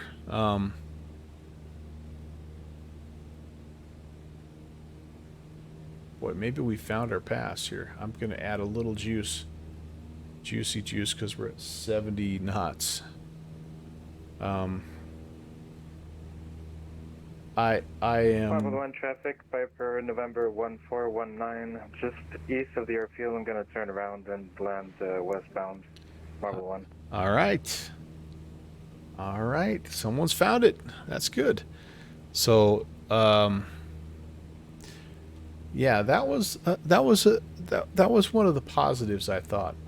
You know, and Orbix is whatever it is, right? I mean, some people love it, some people hate it. But at least he's brought in finally some people that care about what the world looks like. The the part that still frustrates me a little bit is that he is so obsessed with flight dynamics and how the plane works that he still has blinders on for the most part for the rest of it. I mean, he literally glassed over every time there was a question about scenery and how the world looked. He just kind of he just keeps pushing that off on others. And I mean, it's clearly not his thing. I get that. I wasn't going to talk about this till the way home, but since you brought it up, and I'm really happy that he he is all about making the flight dynamics as realistic as possible. And I don't know how many times he's got to mention that he's like his sim is being used in real sims and yada yada. It's level D certified and all this stuff. But if he claims to care about realism so much, he should also understand how important what the world looks like is for realism. That's been my argument the whole time. And he flat out mentioned at one point, he mentioned the well, what like the question he gets, why don't you use Google imagery? And he flat out said, well, Microsoft Flight Sim's already doing that. I want to do something different. And I'm just like, at that point in time, I realized he still doesn't get it. We may have the field, guys. Is that the field down there? I need to cut some serious altitude. If it is. Okay. But, again, I'll cut him some slack because he's very good at what he does. He's a million times smarter than I am. And he has expertise that far outweigh mine. And at least he is bringing in the right people to talk about, about the world and what it should look like. But, Orbix can't do the whole world, right? They can do little pieces of it, but they can't do the whole world.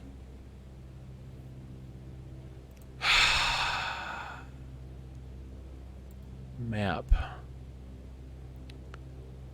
I think we're right down here somewhere, guys. Might be. There's the road. I can see the road. I think we're right down here somewhere, aren't we? Where are we?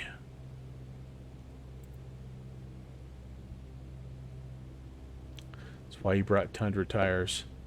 That might be our baby right there.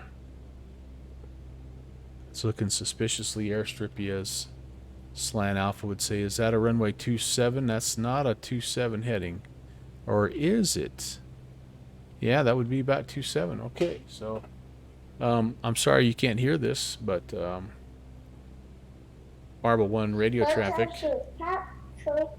November 11816 is just east of the field at 8,000.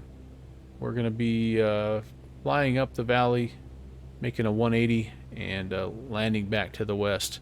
Hey, we've got wing wrens. I am not a real pilot. I am just a simmer, just an enthusiast. Welcome, though. Great to see you. My name's Brant. Welcome to the Melvin Leroy channel. The channel is an homage to my grandfather. That was his name, Melvin Leroy. He's the guy that got me into flight simulation. And yeah, this is Microsoft Flight Sim, and it does look nice. There's our little reservoir. Let's see if we can make this turn. All right, going into track IR. I think we have plenty of room. I would love to be a little bit lower here than I am currently, but we're gonna just take it easy, nice and steady. Oh, Agent Bravo 7, you've been into the wine again tonight, haven't you? No, you're probably drinking some fantastic Argentinian lagers or something. I think they make some really, really good beer down there. But I appreciate the compliment. All right, again, I would be saying radio traffic, radio traffic. I'm having trouble with my comms. November 11816 is descending out of 8,000. Looking for the field. We may very well have to make a... Oh, wait a second. I think that was our field. That's our field, isn't it, guys? That's our field. Holy cow. Okay, there's our field. No, that's not our field. That's a road. That is a road. Is that an airfield? I think that might be the airfield, guys. We're going to make it our airfield. It's too high. That's 7,000 feet. Oh no, that's what the field elevation is. 5,000 feet was Hubbard. Okay, let's fly another pattern. That was our field. Ah, very nice. Oh, we're gonna stall, guys. We're in trouble. We're in a lot of trouble here. We're in a lot of trouble. We are in a lot of trouble. Ooh, that was tight. That was super, super tight. So, Mike Tango, Marble Field on final. okay, so he's on final, so let's stay out of the way here. Oh wow, that was close. That was close. So not only are we at 7,000 feet, guys, but it's almost 90 degrees still, even all the way up here at altitude. So I'm sure our density altitude is well over 10,000 feet. There's a density altitude calculator.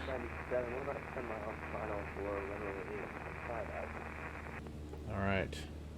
Let's come back up here. We're gonna get back all the way up to the reservoir here. Now we're at pattern altitude. We're at 8,100. We're a little high actually. But so let's level off. Mike Tango.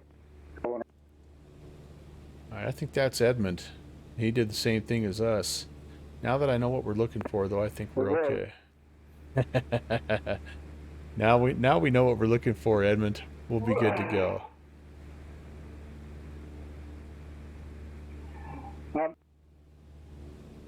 Okay, here we go again. Landing westbound.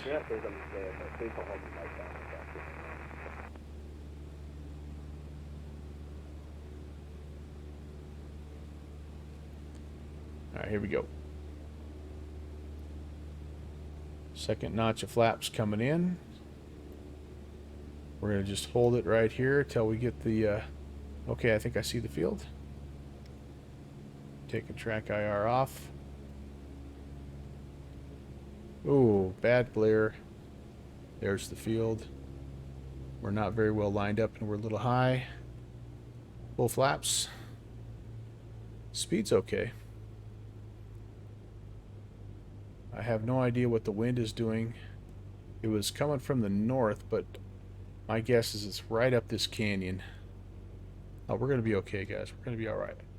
It's pretty tight. Pretty tight, but we got a long runway here, so plenty of room.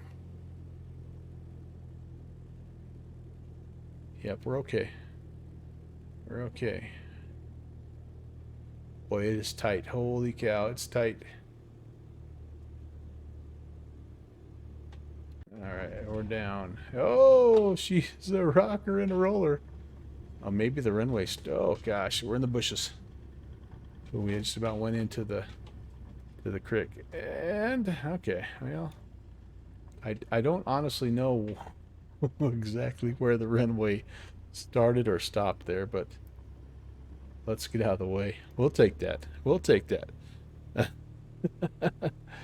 60 knots and a 152, yeah. We're expected a little bouncy bounce there, didn't we? Come on, we're in the mush here trying to get out of the way.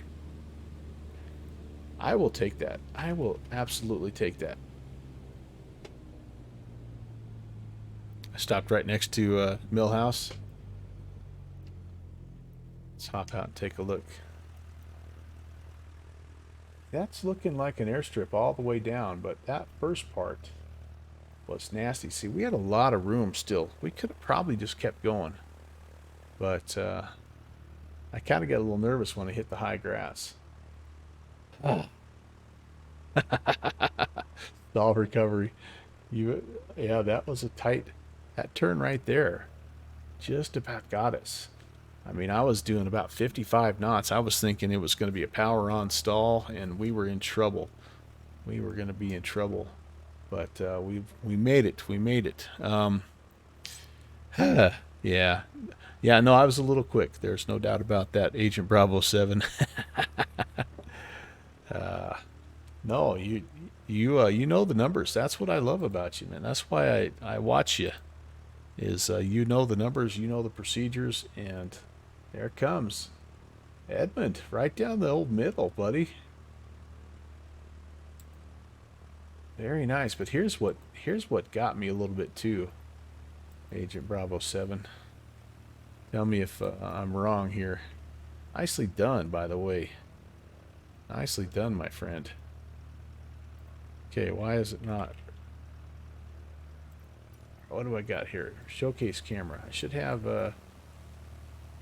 oh, my whole keyboard is not working. What in the Alright, everything is just going crazy today. External.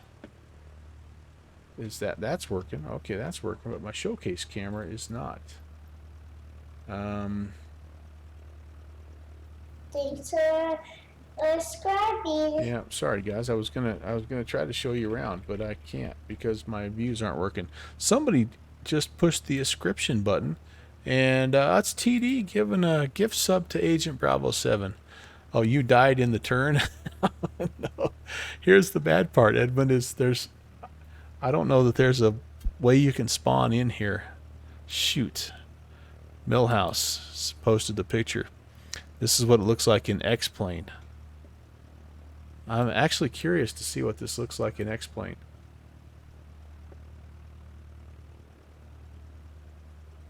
Boy, I'm just like, nothing's happening quickly. Alright, here we go. Here we go. Oh, hey, that looks halfway decent. Nice. Nice. Very nice. Less tree coverage, sure. Yep, yep. Alright. Here's what I want to do, guys. First of all, let's take a peek. What's the Volante touchdown report say? How did I do, by the way? How did my route go? Yep, see, I was south of that first field. I did find the town of Delta. Oh, there's somebody on the ground there, actually. That's where Nixie, I think, dropped off. And then, yeah, I just flat out missed the reservoir. I started turning north way too soon. Then I got back on track. Then there was my first attempt to find the pass, which failed. Luckily, I realized what we had done and got up here. And, yeah, a couple of sort of sketchy patterns later, and I put her down at 398. I'll take that. Only 0.87 Gs.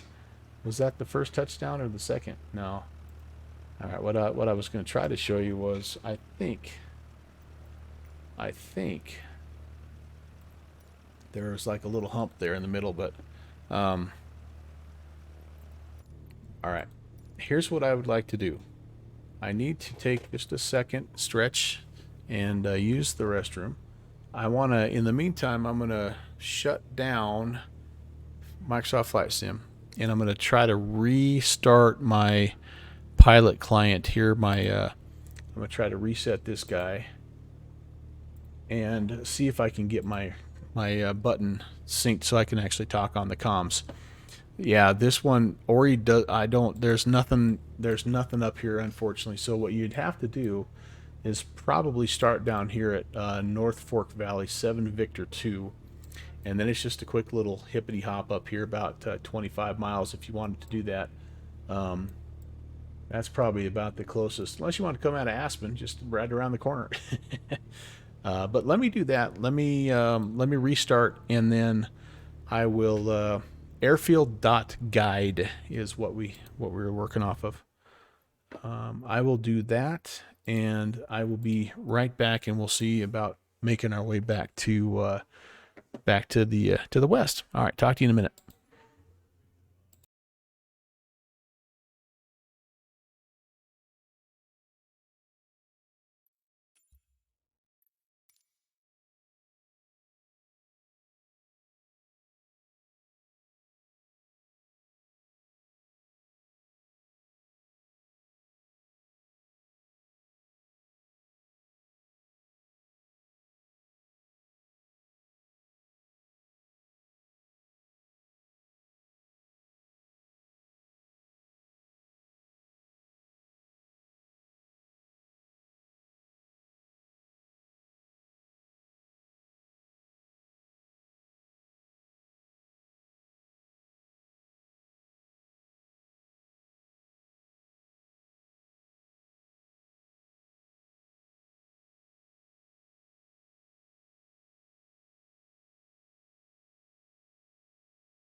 I'm trying to remember what is in that background. The original Godspeed. Scott, how are you? Thanks for stopping by, man. Good to see you. Yeah, that was a picture I took a while ago when I had a little different sim setup. Dogs say hello, by the way. All right, let's see if we can make this work. Push to talk. Yeah, that's not doing a thing, guys. I don't know what's going on here, but I cannot get my regular trigger to work. And I don't know what button 14 is on my alpha controls, but I don't know why it is why it thinks it needs to have that.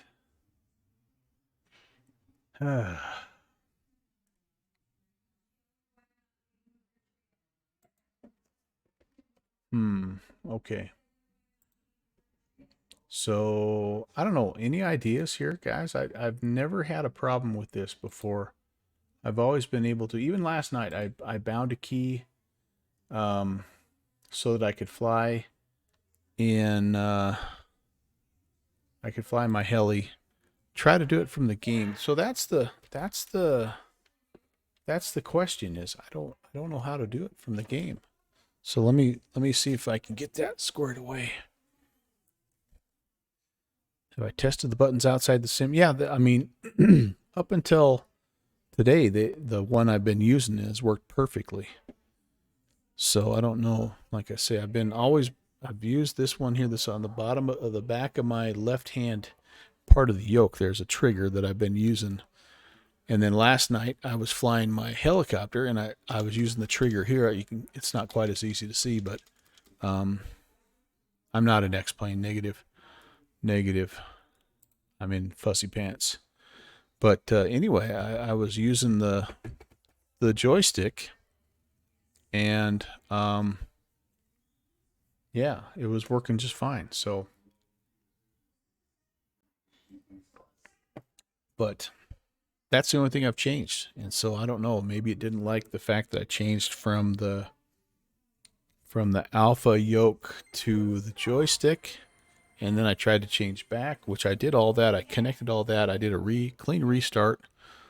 And so everything is golden here, but that's just, like I say, that's just not working. Wonder if I could, I'd hate to try to fly the Cessna with the side stick. That would be kind of awkward. I'm going to have to troubleshoot it, I guess, off stream here. But it was worth a try, and I'll reconnect again because I've got a couple of guys that are flying along, so I want to be able to at least see the other guys flying here, and they can see me. That actually helped a lot. I think that was Edmund or Millhouse that was kind of wingmanning it and helped me out quite a bit. Millhouse was making out some calls, some terrain calls, and some things like that, some waypoint calls. So.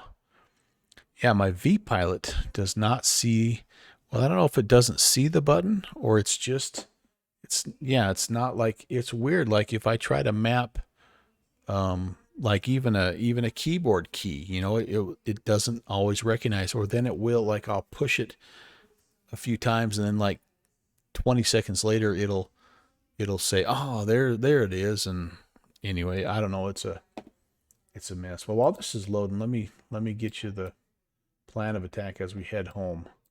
So we are, I don't want to lose this here. We're right here. This is that. So we flew this much of it so far. Hubbard. Oh, okay. Doggone it. I just lost my spot here. Hubbard up past all this mess and into Marble. So about right here. About right there.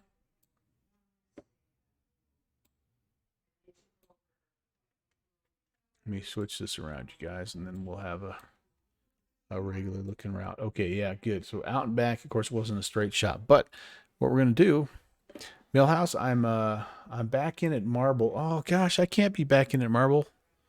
That was really dumb.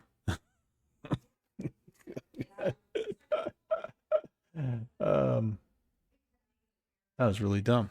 I can't spawn back in at Marble because it doesn't have a spawn-in point. That was really dumb. That's how my brain's working. Shoot. Well, anyway, the plan was going to be to come off of the red table VOR and tune in about a 235 and just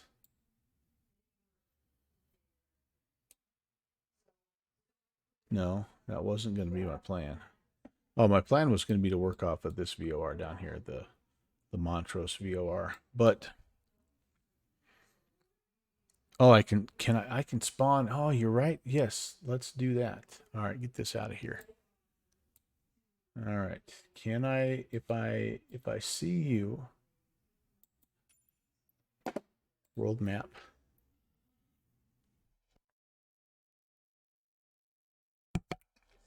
Oh, I hope I got that muted. All right, let's see. Yeah, that I haven't done that in a while, so I don't know how well this will work. Salt Lake City, Aspen, we're right down here. And I probably have to have multiplayer turned on, don't I, to make this happen? You would be right down in this area somewhere here. Shoot. Marble. There's Marble.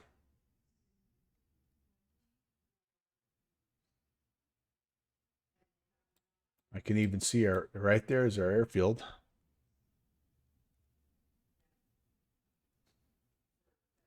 Okay, so I don't think I have multiplayer turned on here. Let me go back.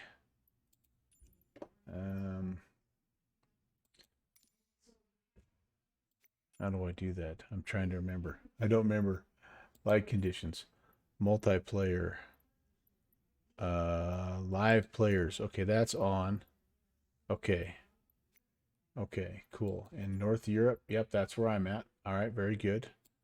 Okay, and then so I hopefully we'll see you here. All players. Oh, okay, hold on.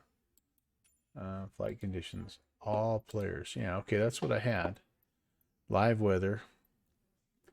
No air traffic. I use the Sim Caesar settings. I'm able to see people, but I'm not able always to gosh. I wish there's probably no way to just like spawn in down here at a custom waypoint. See, can you? Yeah, but I need to see you here so I can spawn in on the ground. Like right now, it wants me to spawn in. Is there a way to change this altitude? Can I spawn in? Can you spawn in? Set departure. Yeah, so it's so Marble 1. Marble 1 is not it's not a thing there. Buckhorn OC2. Oscar Charlie O2. Darn it, guys. I think I screwed that up. I really think I screwed that up. All right, well, we're going to have to okay, so yes, I can, but it's if you notice the altitude is already at I'm already flying. So I guess maybe what we can do is oh, hey, there we go. Wait a second. What did I just okay, hold on. Oh boy, now I really don't know. Xbox social. All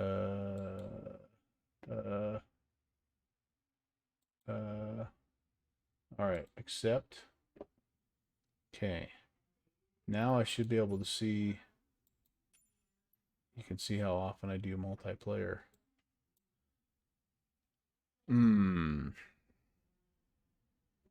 What I could do though, I guess I could just, if you guys don't, okay, oh, he left the group. If you don't mind, like what I could do is spawn in and just fly a quick pattern and then come back in.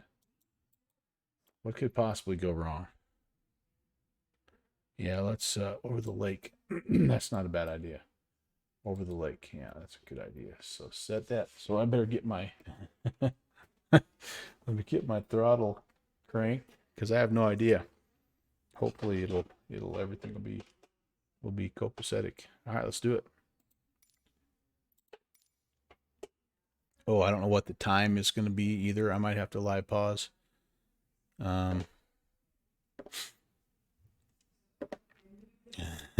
Yeah, that's true. I might be heading right towards a hill. Oh man, this could be crazy. So I think the first thing I'll do is live pause when I get in, just get my bearings here. Because I really want to fly back out. Like it looks like the departure out of this is going to be super cool. Okay, so I'm going up. Okay, can I see? Oh yeah, I am. So there's the field. So I'm kind of going. Okay, so I'm right over the top. Hey, Freckles. Sorry you're out of here, sister. Well, I won't be able to. So my plan is I'm going to try to hang a left, and I'll probably fly a pattern here. You have Lou. Yeah, that's not bad, I guess. I wish they'd let you adjust that.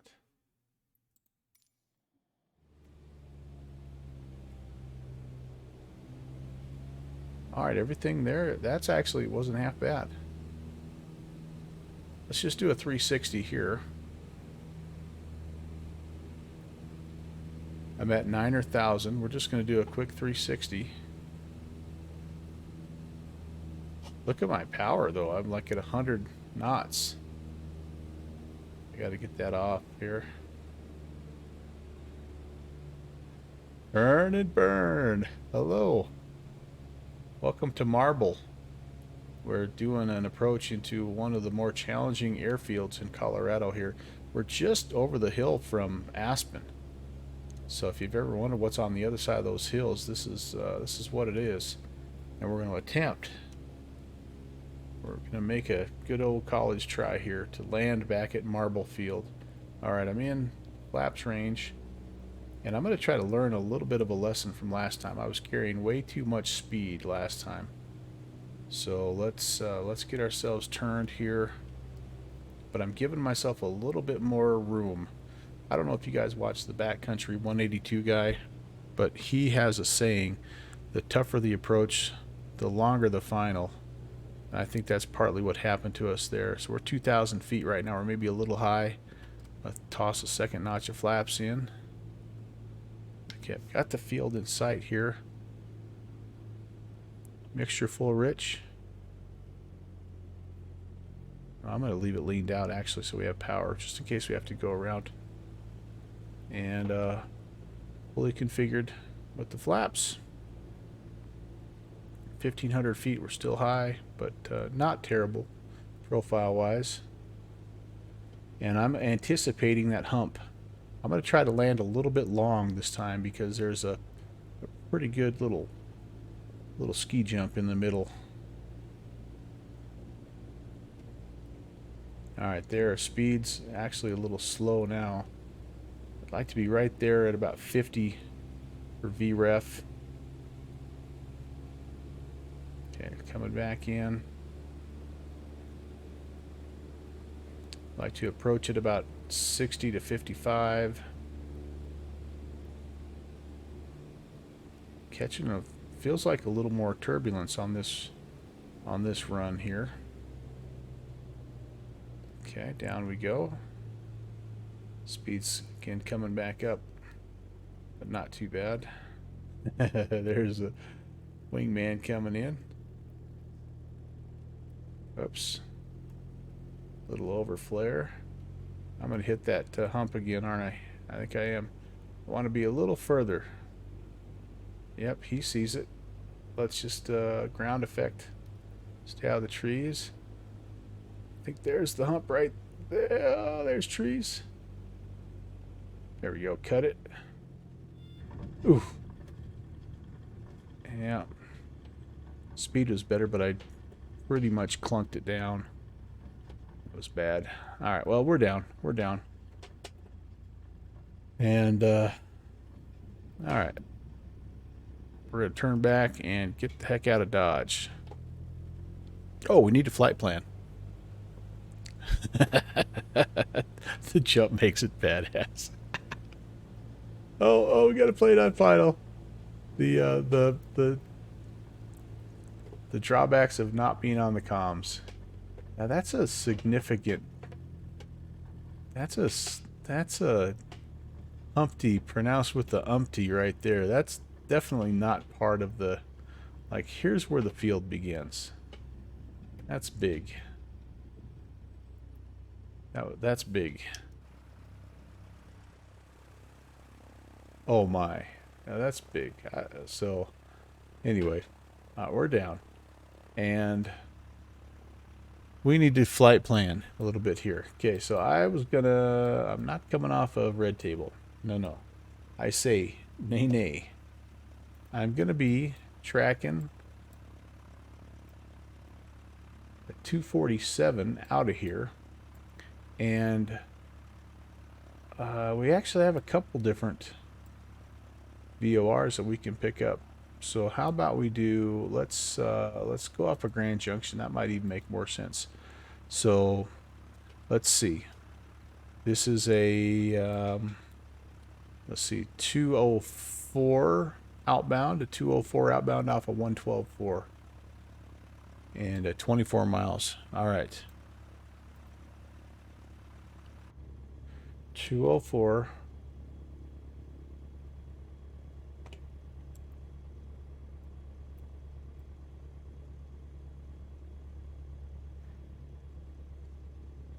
This is another airfield that's not going to have a spawning point. 204 off of 112.4. All right, and not coming in yet. Doesn't surprise me because we're down in the mountains. We may be in range, but we're just so down far low terrain. Okay. So one last thing we need to check on here, guys, is the airport that we're heading to. Well, actually, let's get this one first. So we are departing westbound, and it wants a left-hand traffic pattern. That would be, I think, if you're heading back anywhere else.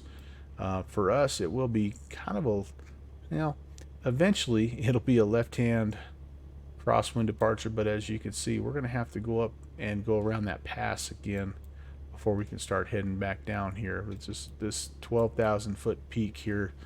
It's just too much for us. But here, so that one, by the way, just for reference, that was a 13. Okay, that the hazard index was a 13. Keep that in mind when you look at where we're about to go. This is Dolores Point. It's a 32.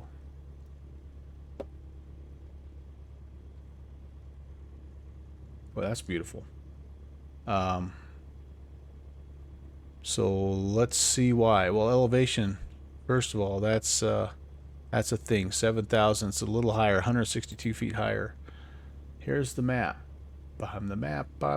Boy, it's got a lot of crisscrossy. Might be kind of hard to see that. Runway 32 and runway 14. We're going to plan on 32. Digi's out. All right, buddy. Thanks for stopping by. Let me know again. Do you have a link to your latest scenery project, by the way? I think you shared it with me last time, but I forgot to save it.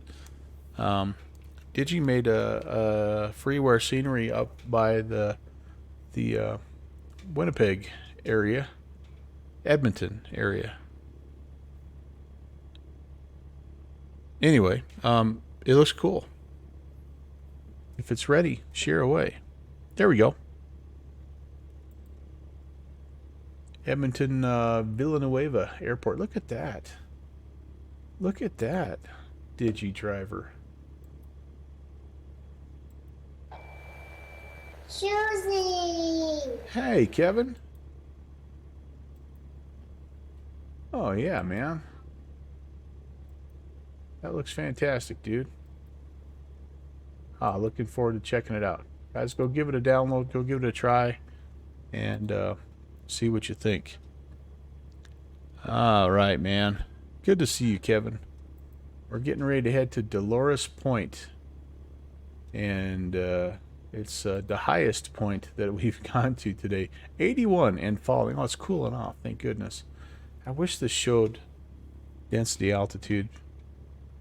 Can anybody tell me if you do a? Can you? There's a density altitude calculator, right?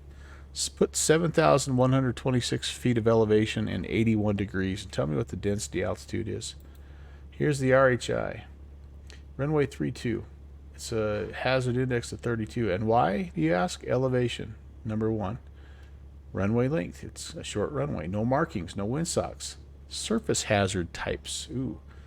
Lots of ski jumps, basically. Deterioration due to rodents. Oh, I hate it when that happens. Bumps. Adverse gradient. Brush density. And it's tree lined. Other than that, it's just your routine walk in the park. And oh, by the way, approach over water or cliff. End of runway not visible. And departure over a drop off or cliff. Guys, this is going to be fun. This is going to be fun. What does it tell us? Left-hand traffic pattern into runway 3 to 9,800 feet. Thank you, Millhouse. Oh, mama. Yeah, this is going to be good. All right. And add to the fact that I can't talk to anybody because my stupid radio's not working.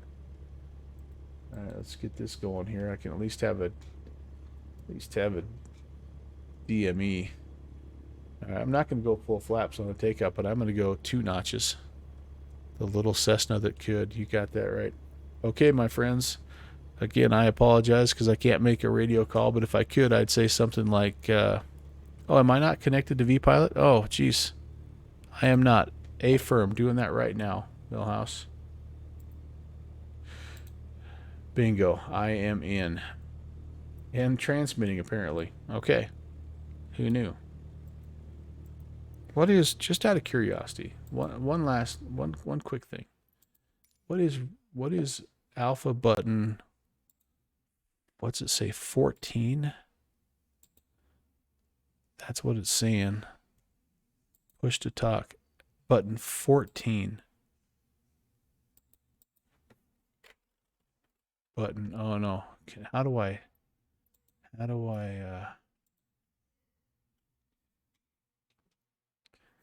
even know? Oh, there we go. Button 14.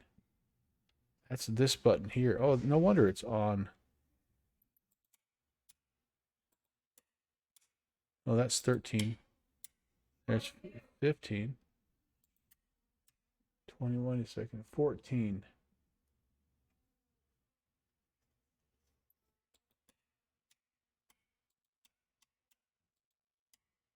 17, 19, 21, 23, 1, 2. I have no idea where button 14 is. It says it's right here. Oh, wait, is there something? No, there's nothing on the back. 1, 2, 5, 6, 7. So 14 should be, so it's, I don't even know. Guys, I'm just, like I say, I'm just totally, it's just glitching out on me, so I'm not going to worry about it.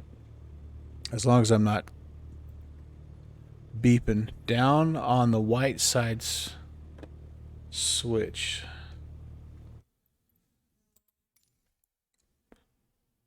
Okay, 14. Right here, right? But here's the thing, guys. I don't know how well you can see this. My yoke. It's 2 reds on the left and 2 whites on the right. It's 13 up and 14 down. Okay. So my diagram is backwards. Hang on here, guys. I'm not going to be able to get this. Probably reset. Oh, right there. Ish. That's pretty close, I think. Maybe not. I don't know. Where was I? Right there? Okay, so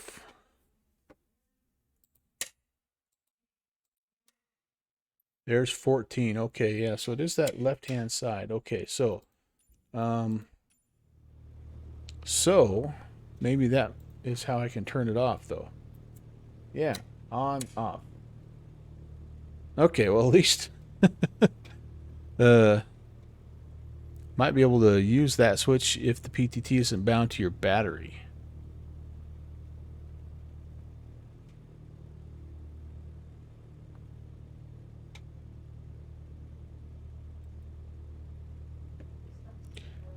Hey, Comic Crazy, what's going on? What's going on is I'm kind of fiddling around here, and I should be flying, but this has been causing me some problems. I can't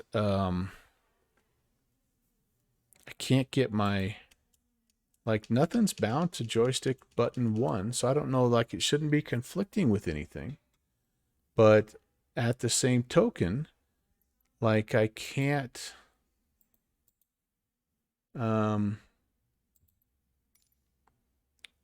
so yeah, yeah, there's nothing bound to that.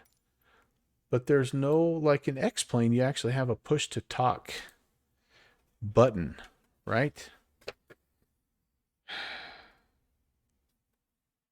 But there isn't such a thing, I don't think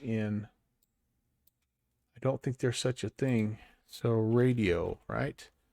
Set comm radio and comm radio. Like, is one of these the push to talk? vPilot is always looking for a button press at any given time. All your switches are actively pushing a button. YouTube, when I get a chance. All right, it's a pain. How does vPilot talk to the yoke? Yeah, all right. Drobert, hey man. So yeah. Anyway, normally it just I click this trigger button and it talks and life is good. But tonight, it's a no.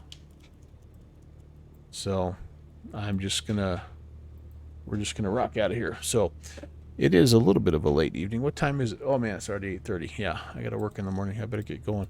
So let's head out of here. About a 2:47 heading, and let's see if we can find our way back to Dolores Point.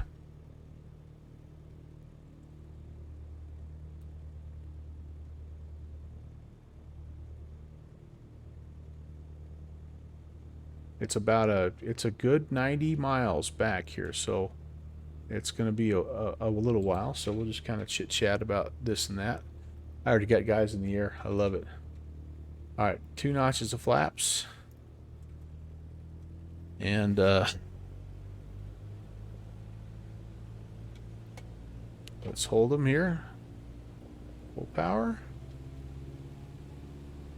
High altitude. Almost 10,000 feet of altitude, guys. Wish us luck. We don't have much runway here. Ew, this could be dicey. This could be dicey.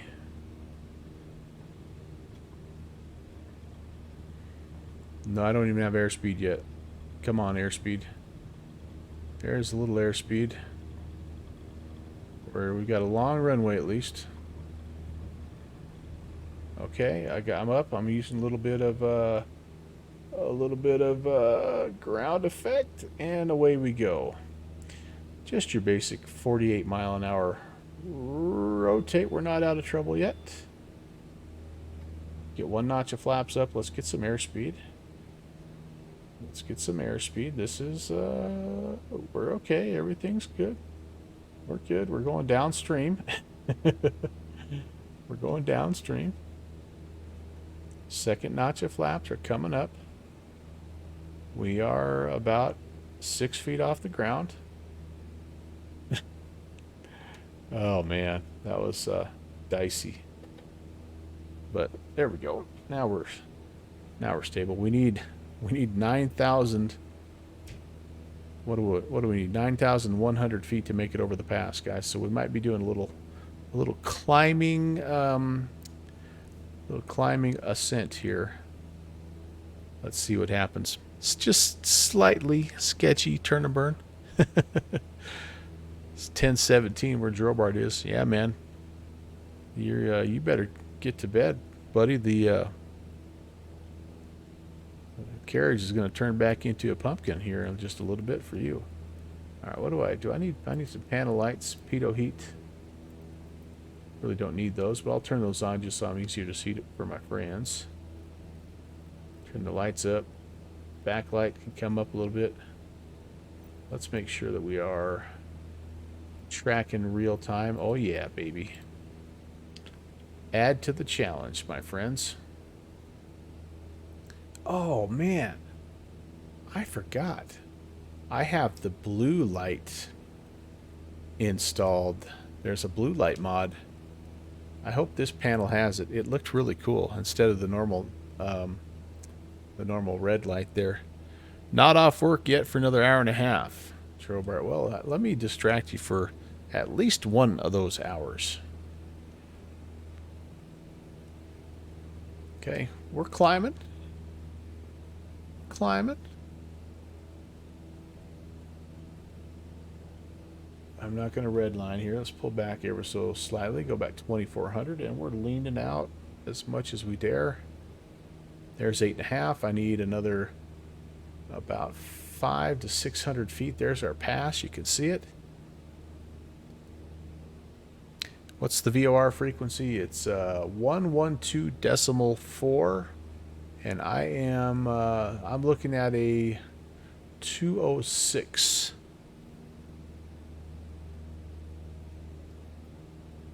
Got the aft galley in, Drobart says. That's awesome. For you guys that don't know Drobart, he's working on a legit A320. He is refurbishing. I believe it's not a new build, right, Drobart? It's a refurb. X-Pilot talks directly to the yoke. Yeah. No, Sparker, I've never had one single bit of problem with X-Pilot. I can just as long as you have the push to talk key mapped in your commands within X-Plane, I've been able to make it work with now two different yokes in my joystick. So yeah, an X Virgin America jet, nice. Hey, Comet Crazy, yeah. Well, you know, here's the problem with that. The strip I flew into didn't have an ICAO code, but if you wanted to join us along the way, we're heading back to one that should be absolutely wild. You could jump in here at 7 Victor 2, which is North Fork Valley, and well, we're just coming right out of here. We actually kind of came up and over the top of McClure Pass, so we'll be there here in about 10 minutes if you want to jump in. Anybody that wants to fly, that'd be a good jumping in spot. 7 Victor 2. Oh, 7 Victor 2. Can't type. And yeah, I'd love to have you fly along. Be cool. Okay, I'm gonna put the titanium druid go around cam to bed here. Millhouse, where am I going? I'm going to the pass so I can get up and over this. I'm going to McClure Pass or whatever that is. I'm trying to just kind of come up here to McClure Pass, then I'll head back down the creek and past the reservoir and on our way home.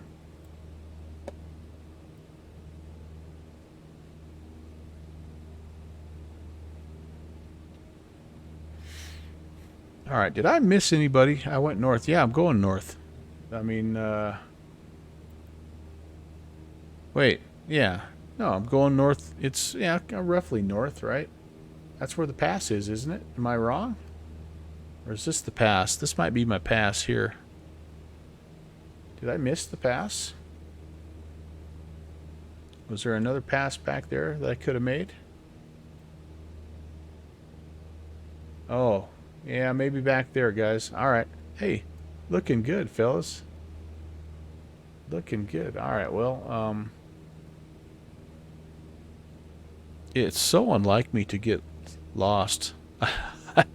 I missed the left. I knew I should have taken a left turn at Albuquerque. I think I have a sound command for that. All right, well, I will correct here. And I'll see if I can make it right.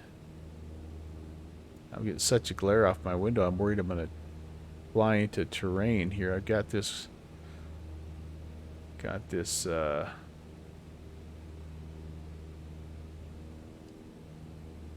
little hill off to my left that's somewhat of a concern. All right, well, I'm 9,500 and heading kind of back down to the south because I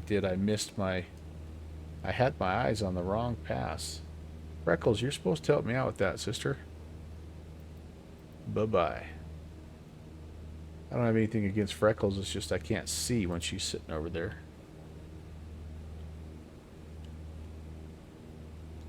Sunshades, yeah, buddy. I might need to bump my time back just a little bit. It's might be getting too dark. Let's do this. Let's go about 7:30. Just so we have a shot at finding our field.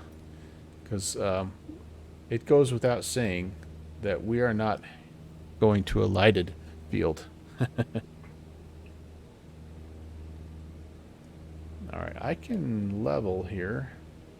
Yep, and there's our pass. Yeah, I just totally missed that, guys, didn't I? Holy moly. Totally missed it.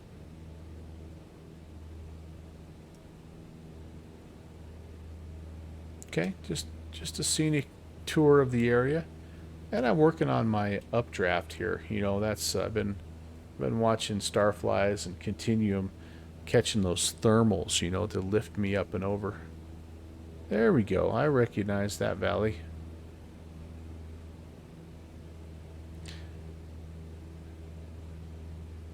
Oh, really? Going to LEDs. Those suckers, they're a little brighter, aren't they? Or are the incandescents brighter? They'll probably last longer too. Let's see. Did I miss anybody when I was down on the ground? If I did, I apologize. Let me see. Let me go back just a little bit here. Yeah, we were doing our thing and not making much progress in VPilot.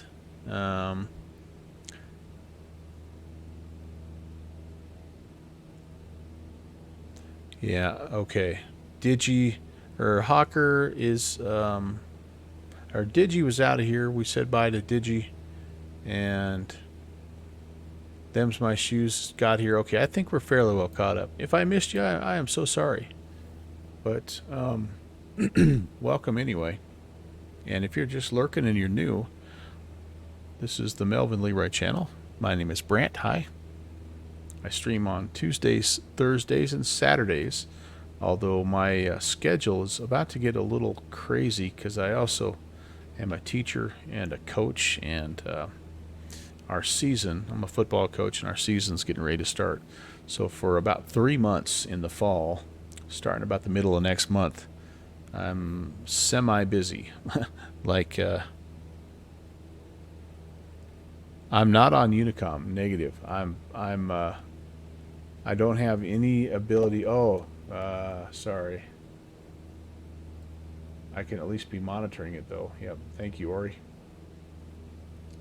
So, so my normal Tuesday, Thursday, Saturday schedule is going to change for a little bit. Till about early November, and then I'll be back. But I'll try to sneak in a weekend stream, and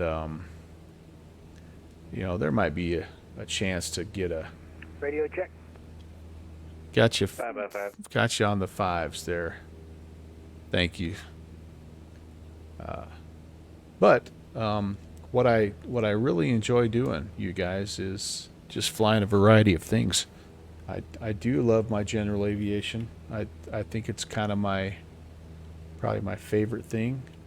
But my goal is really just to do something different every time I fly. And so, like my motto has kind of been Jack of all planes, master of none, and that still fits because I mess around in too many different types of aircraft to be very good at anything. But I'm slowly getting a little bit better at everything. So I don't know. Hopefully it makes for some entertaining streams. That's all I can say. But the other thing that I have been doing is So, you know, general aviation, you've seen me do that. The bush flying, I love it. Hey, I like the vintage airliners. You know, I like doing the old school navigation or just the visual navigation. And we're kind of doing a little combination of VOR and visual navigation here, but that's what is really fun. Um, but I will jump in a more modern airplane from time to time. I've had a lot of fun in this sim with the Boeing 737, and um, and then I've also started dabbling a little bit with helicopters, and I've been messing around with those. I actually flew my first VATSIM event in a helicopter last night. Scott, I looked at it, and I do not have enough space on any one of my hard drives to install that. So it's kind of bookmarked, and I think it looks actually really, really cool.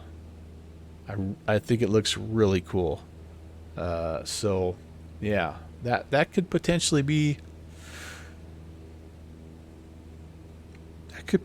a thing here soon. So, uh, but anyway, I guess where I stand right now is if it flies, I'm probably interested, and I just enjoy being able to hop into and out of different airplanes and into and out of different parts of the world. So, what am I using for the cyclic? Okay, let me turn on the Titanium Druid Go Around cam again, and I'll show you. So you can see I've got Thrustmaster T1600. You can kind of see it here at the bottom of the screen. That is the cyclic, and yes, it's on my left hand, which is backwards than it should be, but since I was new, I felt like I could learn it backwards.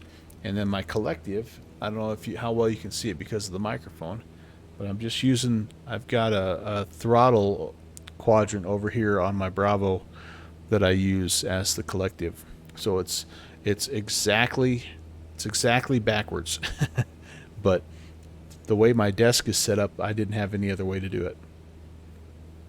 I have some airplanes that are side stick airplanes like the TBM, and that sits on the left hand side, and so I had no way of really changing those back and forth, and so I just said, what the heck, I'm just gonna learn it backwards. So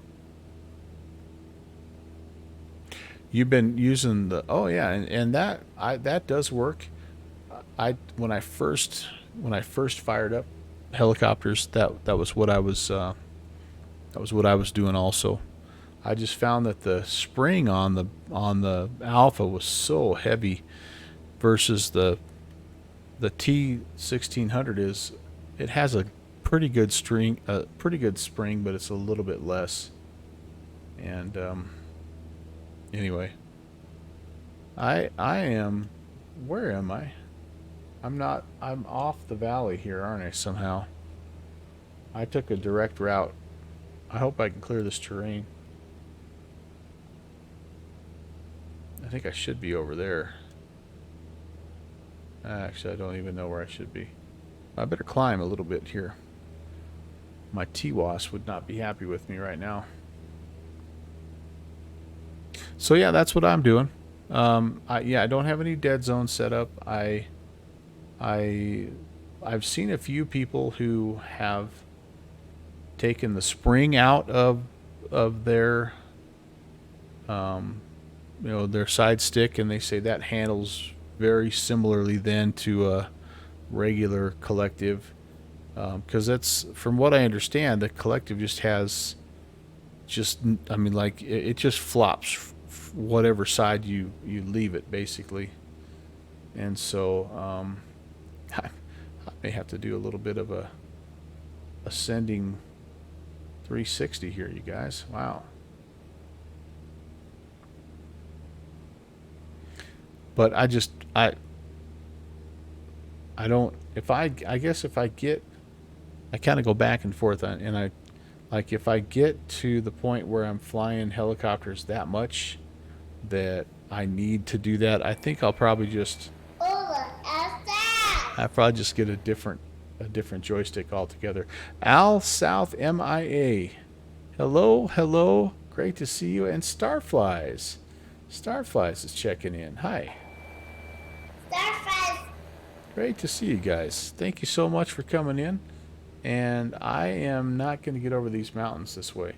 I got to talking and I got off track, you guys. So please forgive me. I'm doing a little... if you're flying behind me, I'm doing a little climbing 360 here. The ascending climb of shame, as it were. But yeah, I should be. See that nice low valley over there? That's where I should be.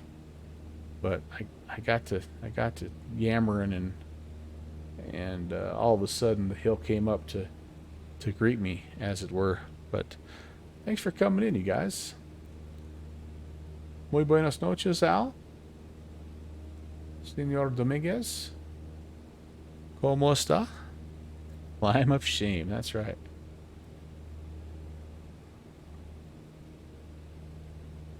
Al, I tried to come down your way in the sim the other day in the Bravo tour, and I was having a really nice flight. Didn't quite make it down. I had something come up IRL, and I had to I actually had to stop the stream a little early.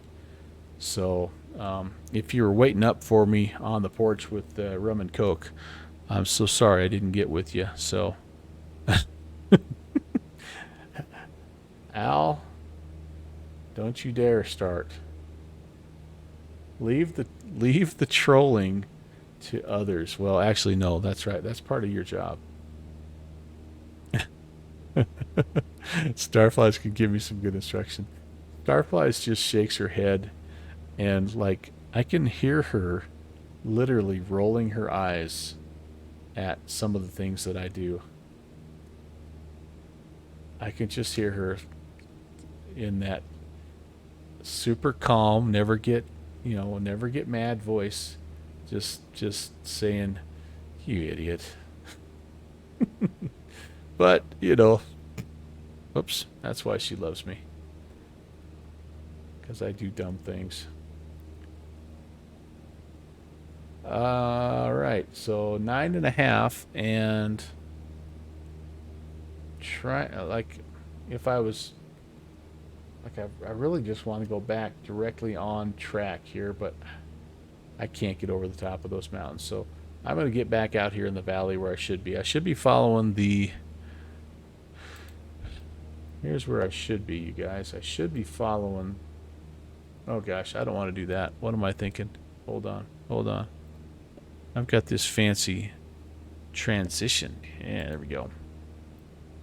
So we came out of Marble, missed the turn. I kind of came up in here to Redstone, came back down, hit McClure Pass, and then I should have been on this, this is Muddy Creek, and I should have been flying by these little airfields and towns and stuff, and yeah, I haven't been doing that. I did kind of try to go straight to it, and as you can see, I've got 11,000. I think I'm actually up in this mountain range here, which is 10s and 11s, and just not super realistic for the Cessna.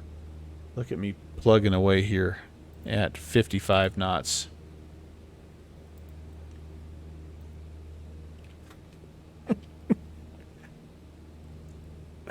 Yeah, Starflies, I promise I didn't say that you're mean. Really, truly. Nice, Starflies.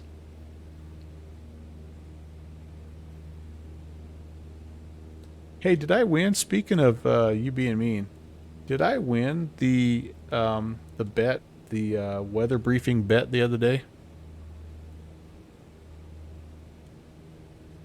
And if so, what did I win?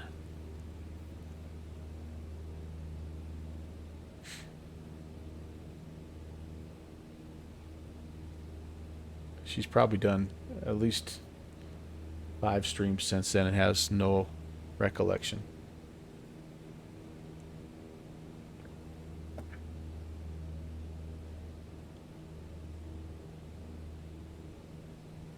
Starflies, did you watch the interview, the Austin Myers Orbix X-Plane 12 interview? We've been talking a little bit about it today.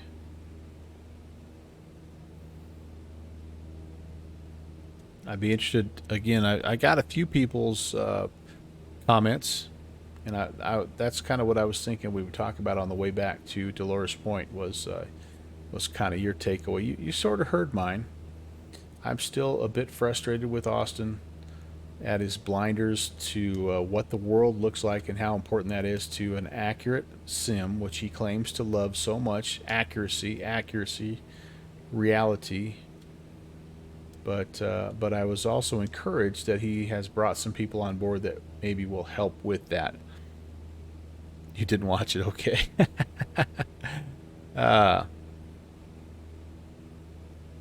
No. Al South. Al South knows, Starflies knows I love her. She's good people.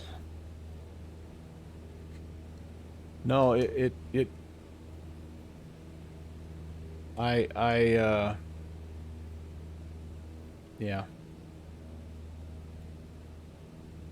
I'm excited to see what the weather,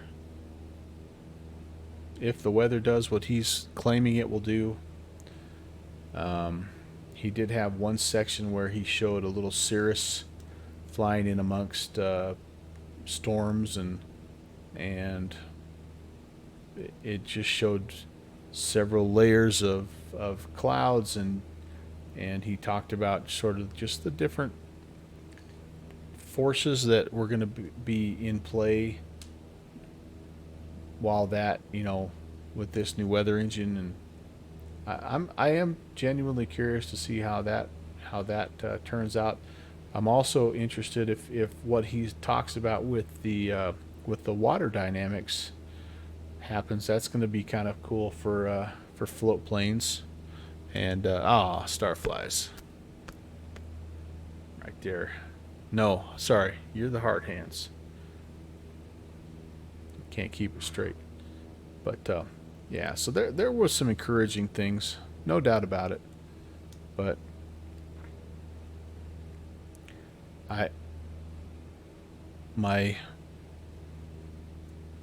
big takeaway, I think, I've heard this actually from someone already, and I think he's totally right. Downwind Sim's not here, so we can talk about him. But I think he's hit the nail right on the head. I think X-Plane, I think Austin and the boys have secured some big contracts for their product commercially, and it's being used by some pretty big time, like, professional simulation organizations, and I think that's where his focus is. That's why his focus is so much on the realism in terms of how the airplane flies. And apparently, I don't know, I mean, apparently those guys that make those real life full motion sims don't care what the world looks like, which boggles my mind. It boggles my mind that you would spend that much money on a professional grade sim and not want literally every aspect to be as realistic as possible. And the Orbix lady, I loved her, by the way, Anna. I don't remember her last name. She's one of the bigwigs with Orbix. She hit it right on the head, because Austin kind of kept doing his thing about how awesome it's going to be when this force is modeled and that force is modeled and this is that is, and yada yada yada. And every time she would talk about scenery, he would just, like, literally glass over, like, I mean, like, you could tell he was thinking about quantum physics or something. But she hit the nail on the head. She said, part of what we're trying to do is help the plane interact with the world. And she said, case in point, one of the most difficult things to teach a new pilot is how to safely taxi.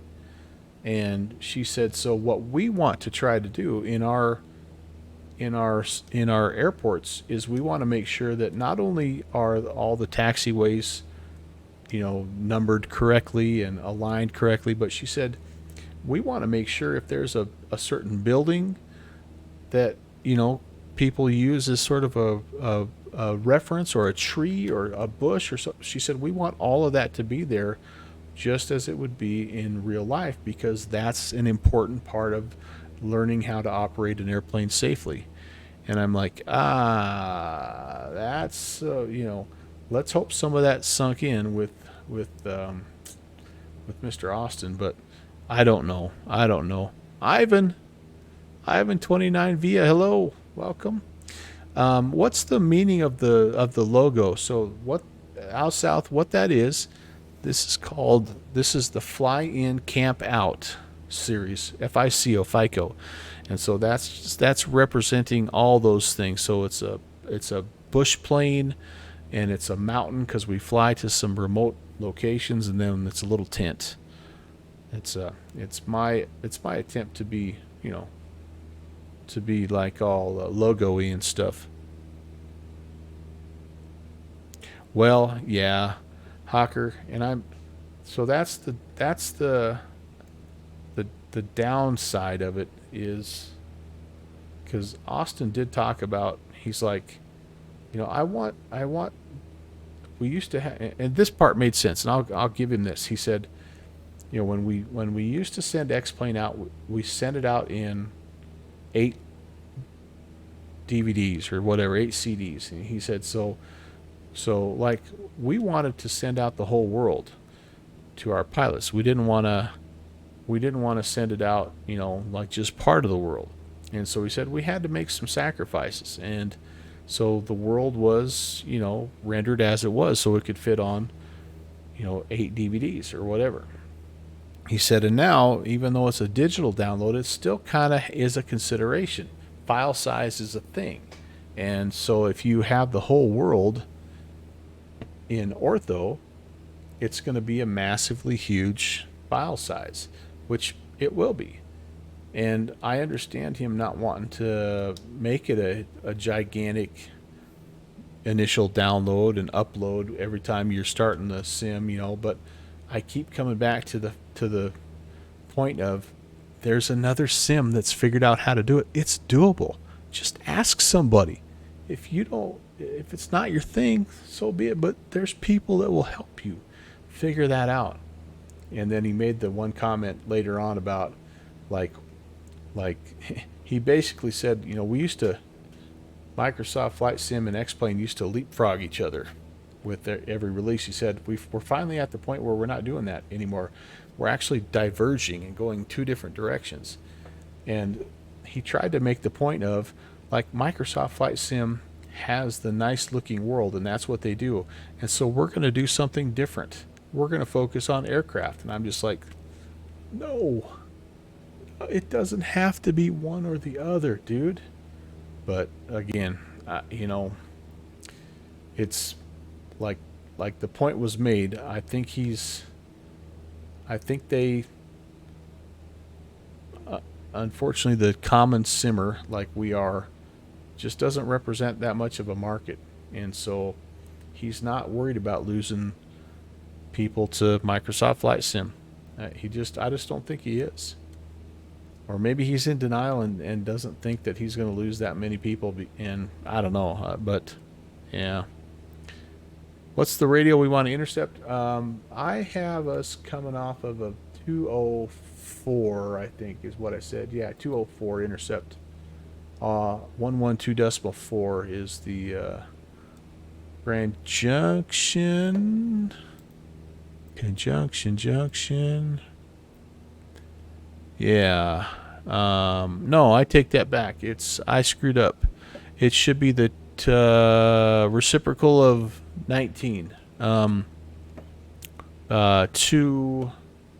309.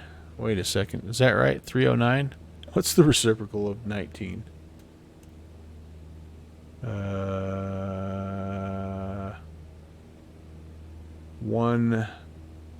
209. Is that what I have in there? Yeah, I had 206. It should be 209.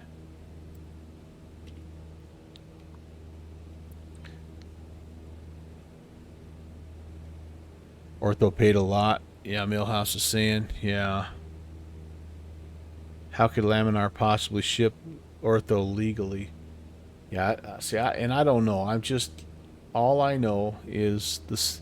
I'm the simple guy's perspective. You know, there's a benefit to not being very smart, and that is that I just look at simple things that are right in front of my eyes, and so if Microsoft Flight Sim can provide photogrammic imagery of the entire world, there's got to be a way for X-Plane to do it. Shusey said he just finished the first flight in the 737, and it'll be hard to go back to Zebo and level up. Yeah, yeah. It's a plane that has changed my view of Microsoft Flight Sim, to be sure. To be sure. Millhouse, you may be totally right, and maybe that's part of it. Is there he doesn't have the way to legally have that because it's all controlled via Google, right? I mean, is that the bottom line? It's controlled via Google. I don't know. I don't know. I think he's relying, and part of this is what I really like about X-Plane, but also part of why it's frustrating is it's very much an open source platform, which encourages lots and lots of talented developers to be able to improve the sim, and it generally that happens very rapidly, versus a kind of a closed system where everything is tightly managed and things don't come out as quickly, but they tend to come out and they work a little bit more reliably early on. Comic, I'm on North Europe, but I'm also on VATSIM, so you should be able to see me either way there. Are you jumping in? I'm assuming maybe jumping in from one of these North Fork or Blakefield or something. That'd be awesome, man. Dane Sim Air stopping by. Hi, Dane. Oh, you see us? Cool. Nice. But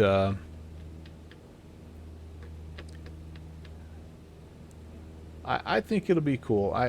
Here's the other thing that he said that Austin said though that I thought was really awesome, and this is a really neat thing that X-Plane does. He says we've got a policy at X-Plane that everything that was created for the version prior has to work in the subsequent version. So that made me feel a lot better about my beloved AnyBuilds A300, because they were developed specifically for X-Plane 11. So therefore, they must work in X-Plane 12. So that's awesome. But that's actually also part of the delay of the release, ironically enough. Oh, you've been on my 6 for a while now? I probably can't see you because Microsoft Flight Sim is weird about that sometimes. Yeah. Well, hi. Ori Darkwind is one of the guys on the Mount Rushmore of adorably mispronounced junior first officer names, by the way. He is known by my grandson as the Revisional Darkwing. You're not on VATSIM, okay. I thought I was on multiplayer also. Maybe it only works one way or the other. Revisional Darkwing.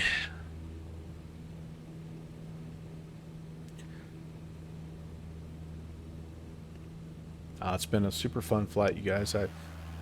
My comm issues notwithstanding, I've really enjoyed the heck out of today's flight. These are always so much fun to explore and just see different parts of the country. We're up in, if you just arrived here and you've kind of been watching, we are up in the western portion of Colorado, and actually we just departed from a field that's not too far away. This is where we're at, you guys. It's not too far away if I... Oh, gosh. I just moved the wrong thing. What did I just move here? Okay, sorry, guys. I'm messing things up here. We're not too far away from a place you might recognize, Aspen Pitkin. So yeah, if you've ever wondered like what's on the other side of these mountains, well, Marble is one of them. I'm screwing up my overlays here. But yeah, we're heading basically back. We departed from Hubbard a couple of hours ago, darn near 3 hours ago. Hey, there's I see, I think, Ori down below me. And then we're heading up. This is a little place called Dolores Point. And it's going to be a heck of a challenge. It's one of the most challenging airfields we've ever flown into. So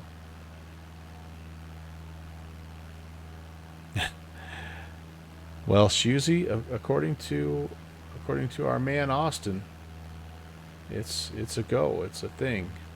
So I'm pumped.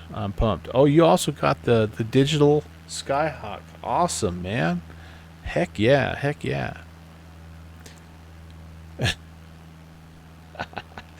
Ori, look, man. I can only do so much for you. I can get you into trouble. It's your job to get yourself out of it. All right, there was one of our. That's the. That's that little reservoir outside of. Outside of what? Outside of Delta. We never did find that airfield. I think Nixie and Millhouse, I think they did touch and goes down there. It's down there somewhere. Even hanging out the window. Oh, there it is. Oh, look at that little cool strip. Look at that dirt strip. That's an old airport or something. No, that can't be it. It's got, yeah, maybe that's it. Old dirt strip down there. Cool. Aries the Hound. Hello, my friend. No kidding. Welcome. Great to see you. How are you, man? You've been busy in real life work mode or something, but doggone it. Good to see you, old friend. Hope you're doing well. What is new? Are you still in the long haul shipping industry? Life is good, I hope. Seem to remember you were working on a PPL or a certification. Gosh, it's been forever, man. So nice to see you, dude. Skull.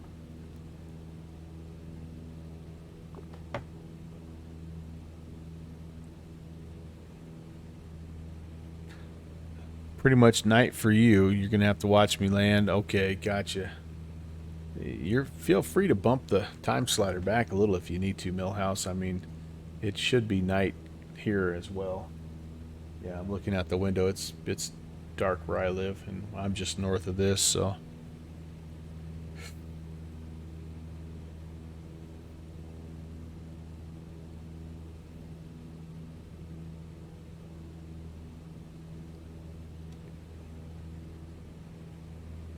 Well, I feel like a Van Halen engine here. Yeah, running a little bit hot tonight. About 24-ish.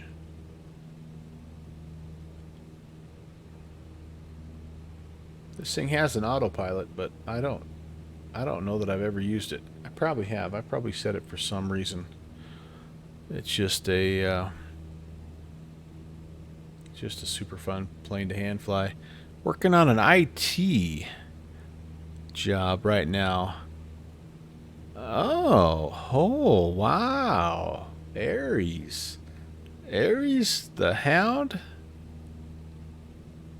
That's okay, that's really cool, dude.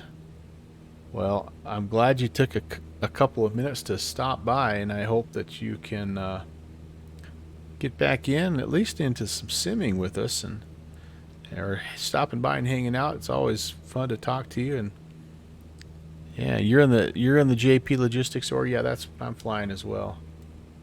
It's this guy over here. Right to there. That's Mr. Autopilot on that far right hand side. Look at me. I'm doing pretty good for only 8 hours in the old Hobbs. I turn off Freckles. This guy right here. This the speaker key right there. Freckles on, off. In the way, out of the way. Freckles. Downwind Slant Alpha has created a cult hero there. How much longer? I think I probably have about a half an hour, maybe or so. And if you spawned in at Alpha Juliet 2, you would be pretty close. I'm sorry, Alpha Juliet Zulu, AJZ. I'm heading. Here's the original plan, my friend. And we're heading to this last point here, this last latitude and longitude point. And I don't normally share my flight plans like this, but there's no airport code for it, so I didn't know how else to share it. Damn tired. Hey, welcome. How did I get the autopilot for this plane? You're flying it right now. Don't have the autopilot transponder. So I would guess that you probably just have an older version of it. Let me see if I can find the latest. Let me see what I can find here. And oh, that's the wrong thing here. That last page, it just had all my bank account numbers and stuff. That's not what you want. Community shortcut. Let's see if it has a version number. Version number that I'm flying is Beta 7. Version 1 Beta 7. So, GitHub.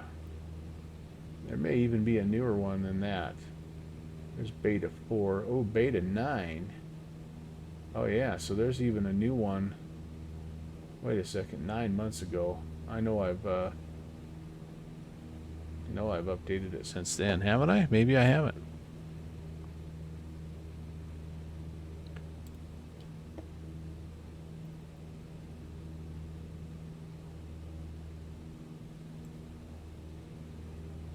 Let's open it with the something a little nicer, like Notepad+++++. Yeah, version 1.0, Beta 7. Yep, that's what I'm seeing. So I'm behind, man. There's even new ones out there. When did I? Looks like in May. So just a couple of months ago. Well, me and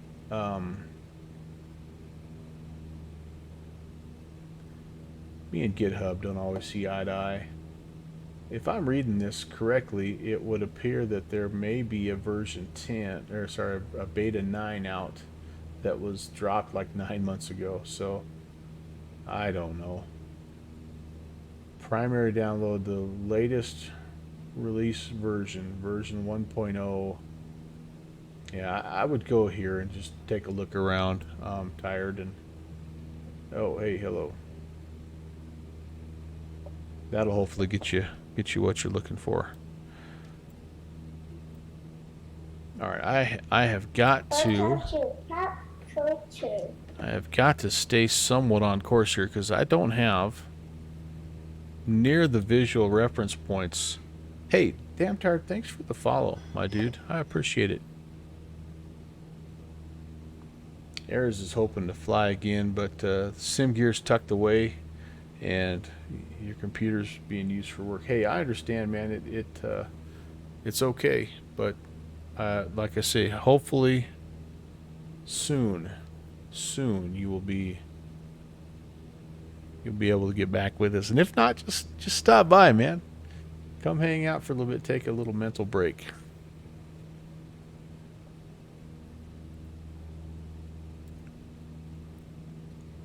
I know when I'm not flying, that's one of my things I like to do most, is just tune into a stream and just watch and kind of veg and just absorb some more the more aviation knowledge.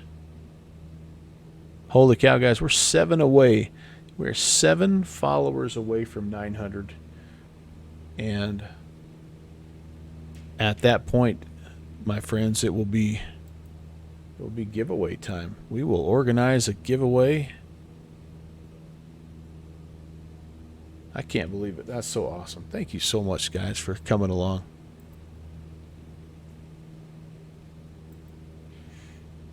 All right, so I've been chit-chatting. I've not been really paying attention. There was our river, and that's part of where our paths have diverged. Now we should have, I'm hoping, right up this little draw here, we should have another highway coming up that I think I maybe see it right there. That's the road that we want to try to follow. This road will lead us back up to Hubbard, and then Dolores Point is just a couple of miles to the northwest.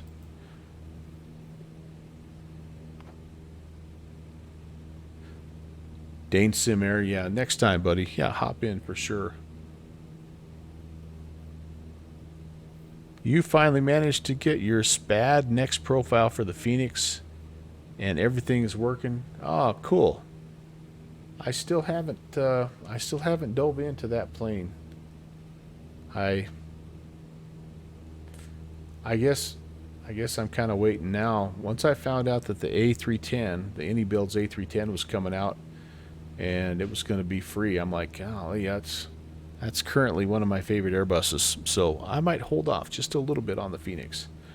It looks amazing. It really does. It looks fantastic. But I'm having too dang much fun with this PMDG. I'll be honest with you. And now I picked up this helicopter.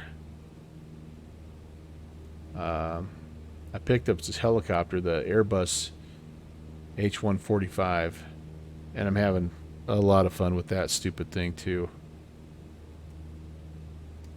You're debating getting that 310 for practice? Yeah? Well, hang tight a little bit, Ori, because they've had some pretty good sales, and they're kind of developing a history. Like, it's not just been a one-time thing. They're kind of like FlyJ Sim. They throw out some pretty nice sales from time to time. Don't know the 310 at all? Yeah. It's older, right? It's old school. It's more like a Boeing in a lot of ways. I was, yeah, Edmund. That was a lot of fun. I was flying an X-plane helicopter there. I was flying the Robinson, the R-44. And that was a kick in the pants. All right, there's my road, guys. Okay, so I'm going to follow this road. This leads me back up to Hubbard. And then I'm going to watch my radial hopefully come in here. Now I'm going to hit a downdraft, and I'm going to lose about 1,000 feet in 5 seconds. And gain it back up because I overcorrect. But anyway, and then we'll see. And we're going to keep an eye on the DME here as well. We should be 24 miles away when we get to our Dolores Point. airport, and we currently are 31. So, all right, but keep in mind this. Yeah, we're gonna. So, okay.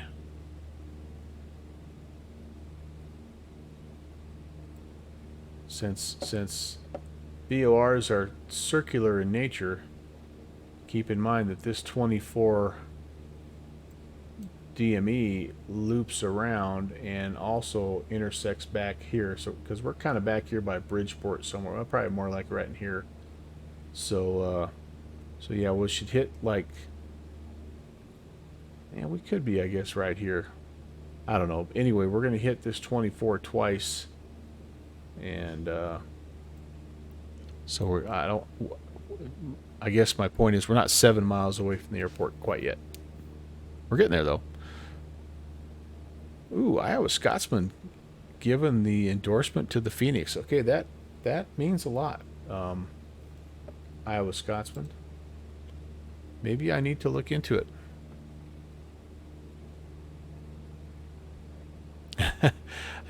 Edmund, I did okay with it. It's certainly one that I can't, like, I have a hard time putting it down like on a helipad, but I'm able to kind of get it into the general area that I wanted to, and put it down without making it catch on fire. So I feel good about that. Shoesy, you're out of here. All right, brother. Thank you so much for stopping by. Have an awesome evening. All my best to you and your family, Kevin. And we'll see you. We'll see you next time. I'm doing something on Thursday. VAT Venture. Come watch VAT Venture. By the way, I'm going early. I'm going at 6 p.m. Eastern, because the controllers there are early birds or something. They're morning people. So Ori also is endorsing that Phoenix. Okay, cool. You guys, that I feel like I'm off my course now, guys. I really do. Like I shouldn't be heading due south right now. So I think I followed a wrong road. That's gonna shock you guys, I know.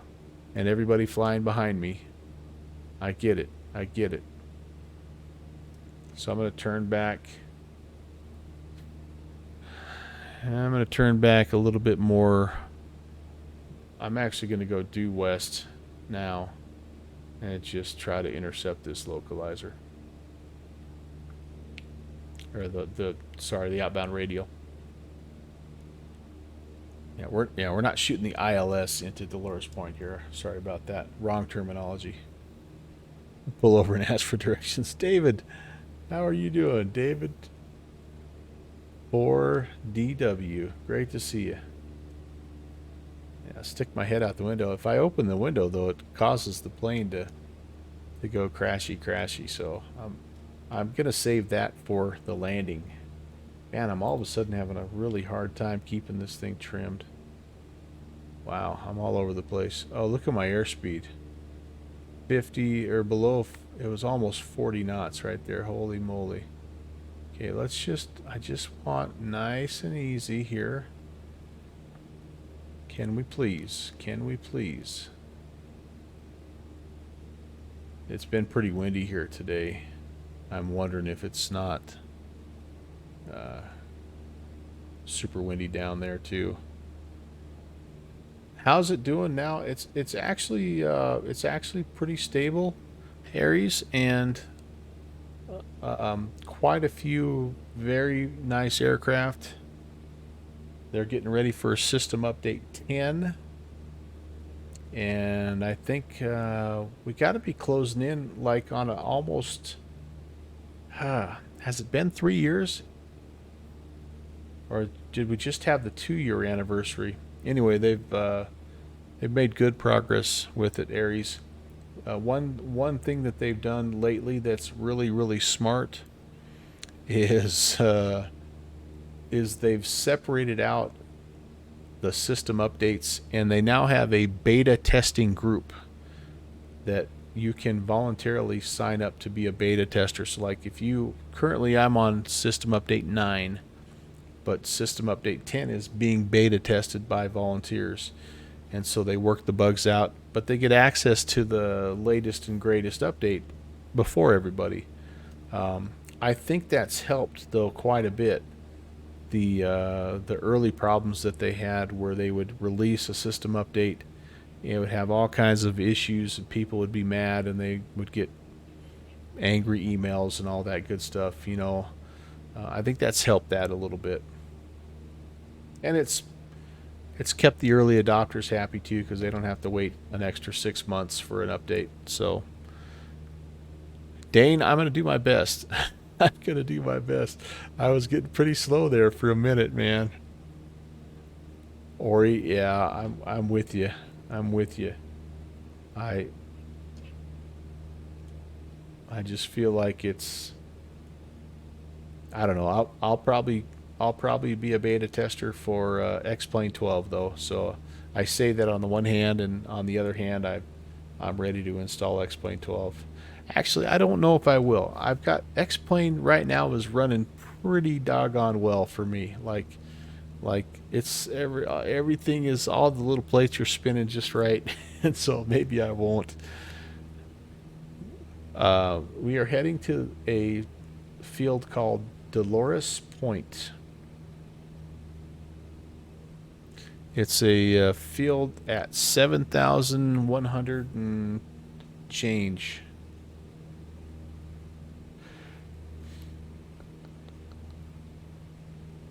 Oh man, we better get there because it's past my bedtime. I missed my road. I missed my turn, and yeah, I'm just trying now. I'm just essentially just flying an intercept course.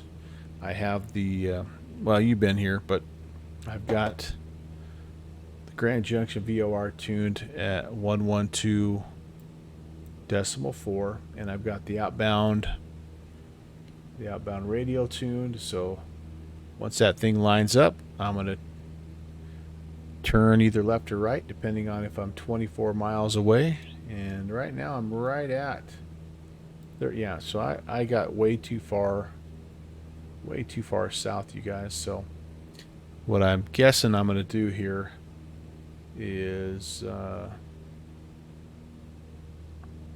probably make a right hand turn and fly toward the north, which is good because we want to land.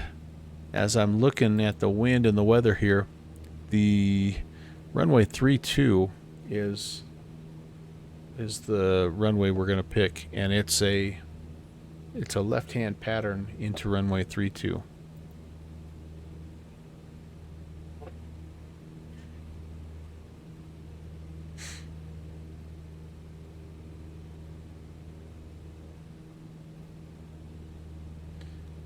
It kind of looks like on the sectional too, like it might like legit be, like as I look at this ridge line, I don't think this ridge line is it, but like it could be kind of on the end of the ridge line, like it's a legit point. So, or he's just following me. All right. that's like I said, I can get you into trouble.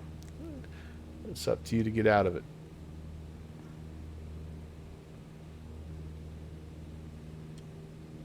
There we go. We're a little more trimmed out now, and Millhouse was actually the one that was he was telling me, hey, you're flying over this field, there's that lake at your 4 o'clock. He was my eyes. He is the eyes and ears of this operation, my friends, this institution, my friends. All right, Starflies, get ready. Get ready. I'm going to catch a little ridge line. Well, let's see. Wind's coming from the, well, I don't know what it would be here. If the wind's coming right down the side, maybe it's negligible. If it was coming out of the west, it would be a downdraft on this side and an updraft on the other side. Is that right? Am I right? I'm on the North Europe.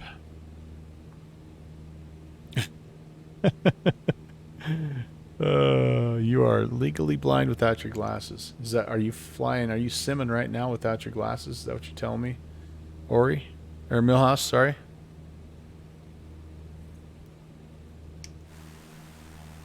Gosh, this is nice.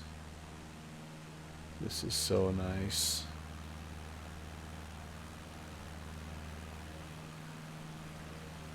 I almost fell out of my chair when Austin said, why don't people ask me, why don't you just do Google imagery? And I tell them, well, Microsoft Flight Sim's already doing that. We're going to do something different. I got a pain right here in my temple. Wind's 280 and calm. Dang, thanks for the pirate. Oh, hey, look at this. Could this potentially be like this kind of looks like a cool point, right? But look at all these other little mesas. Like it could be at the end of that mesa or maybe up there or there. Man, I'm getting excited, you guys. I'm getting excited. This is going to be cool. Okay, back in we go. Due west. Yep, we're closing in 30.8 miles now. Getting there. Microsoft Flight Sim's already doing that. We're going to do something different.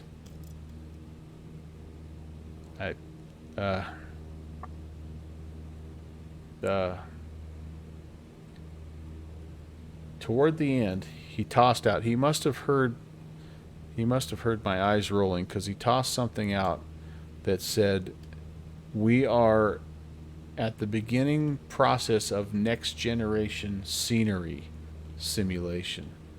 So he didn't really say what that was, but I did hear that phrase also. So yeah.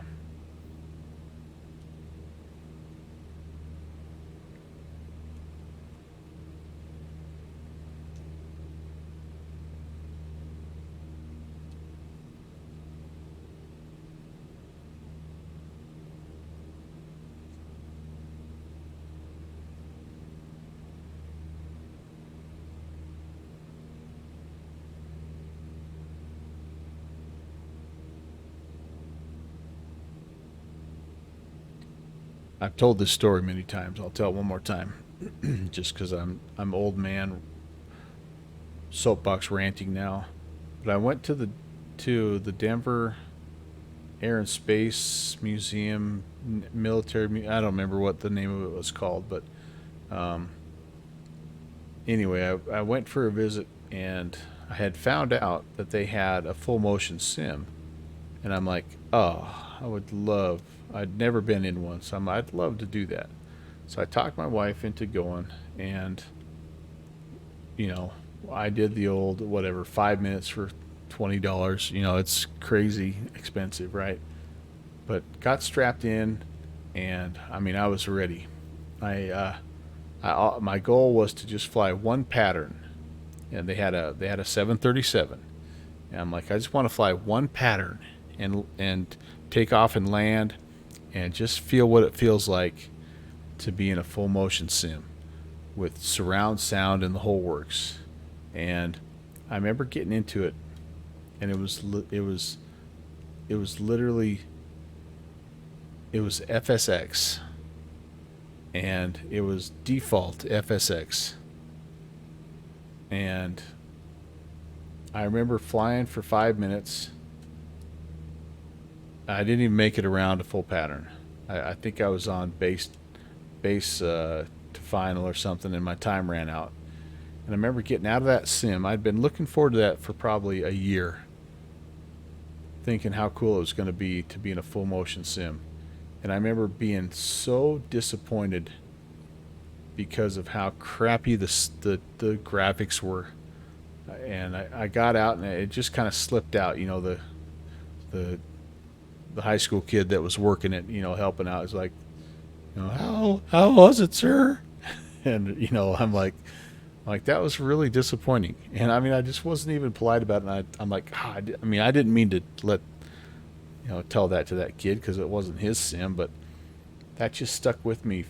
And then here we are 5 years later. I don't know however many years ago that was, maybe 7 years later. I don't even know. But the FSX was like one of the top sims at the time. But I just remember thinking to myself that as much as I love the planes and flying the planes, that like what the world looks like, it really does matter. It sucked, kid. This is just some poor kid that, shoot, he didn't know. He's earning $7 an hour or whatever, helping old fat guys into and out of, out of a full motion sim. I don't know. That just stuck with me. And up to that point, I was always a guy that was like, it's the plane. As long as the cockpit looks good and the buttons work and the I can shoot the Cat 2 ILS. As long as what's inside the cockpit looks good, I'm good with the rest of the world.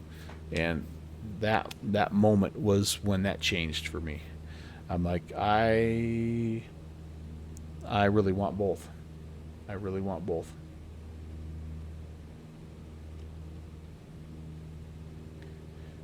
I've just got a terrible feeling here that we are not closing ground here. 31 miles, like we're getting further away now. So I think Sounder, yeah. Ori, yep. I agree. All right, Ori, I'm turning 300. And just a little more northwest bound here.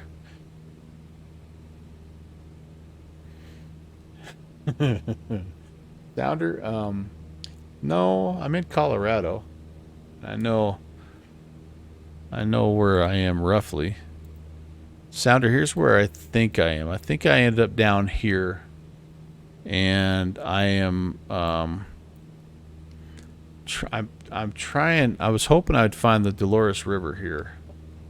I'm hoping that's down in this valley, but I think I'm down here somewhere. So I'm turning more. I'm probably going to intercept this radial somewhere, kind of in this area here, and fly on in. So yeah, I'm lost. I'm a little turned around, as they say. Say where I'm from. Never been lost, but have been turned around. Little turned around. Yeah, that's a river down there, my friends. That's the Dolores River. So if that's the Dolores River, I'm gonna follow it. Let's follow this, Ori. Northwestish bound. And we'll surely that'll lead us to where we want to go. It runs right past Hubbard, so we should see the Hubbard airstrip. And then we should also see, well, just after that, we should see Dolores Point. Hey, we've got Cake Watch Lily with the follow. Thank you so much, Cake Watch. Surely it will. Don't call me Shirley. And if it doesn't, I mean, wow! Look at this. Look at this canyon. We should be scud running this canyon, shouldn't we? Look at this sucker. Look at that river. Oh my goodness. Amazing. Amazing little canyon. Who knew? I've never been here. This is awesome. There's a road down there. Or are you in real time, buddy? Or did you back your time up? I think if I was in real time, I'd be in trouble here. Yeah, a little too dark. I'm just going to go back to about right here. Look north, and I'll see you in the air. Okay, man. Let's hop out here and see if we can see. Oh, goodness sakes, you guys. Come on. Oh, hey. All right, I gotta get a shot of this, guys. This is cool. Window snip. Whoops, I don't think I got it. No, wait a second. Yeah. Window snip right there. Okay, I'll save that for later. That'll be our little thumbnail when we're all said and done. Man, this is quite a place. This is quite a place.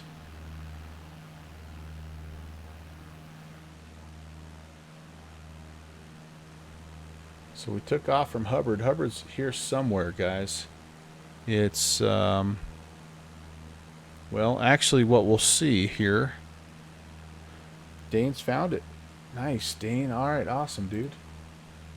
So what we should see is eventually the road that we're following is going to take a little bit of a right-hand turn, and it looks like the Dolores River branches off to what's called the West River, and that is where Hubbard is. And then we're going to just keep going up on the river a little further, and off to our left over on one of these little plateaus should be Dolores Point.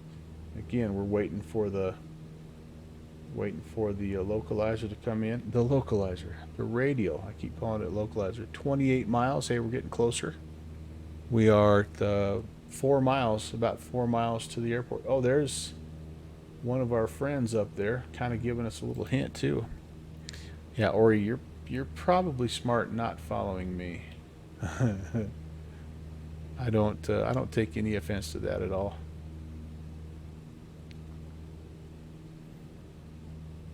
So if we were Millhouse, are you still here? What's the density altitude going to be?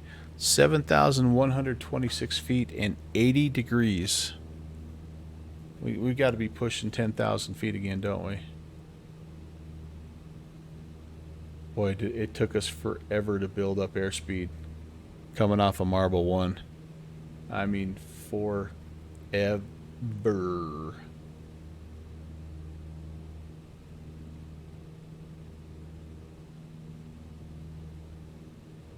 Boy, we ended up a long way south. I can't wait to look at the track on this to see just how far south we really got.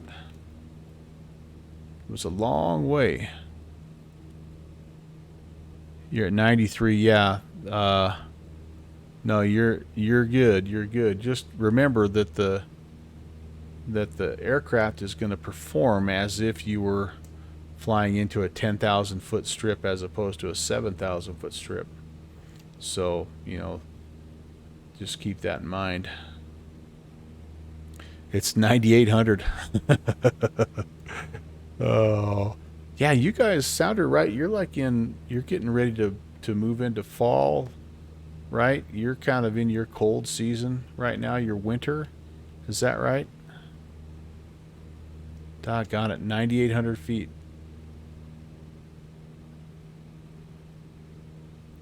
So it's a real struggle for this 150. That's why you guys maybe didn't notice, but I left the wheel pants off because I wanted, you know, kind of the bush tire look. But I should have kept them on for that extra 2 knots or whatever. Dane's descending. Okay, so Dane's found it, I think. Awesome. I'm still looking for, is that where the river turns? South, maybe? Did I fly by? I was hoping to see Hubbard, but I missed it. He's down at 7 already? Okay, sounds good. I'm still waiting too on my radial, so I'm not quite up with you guys. Dane's down. All right, very cool, man. Very nice. Runway 32.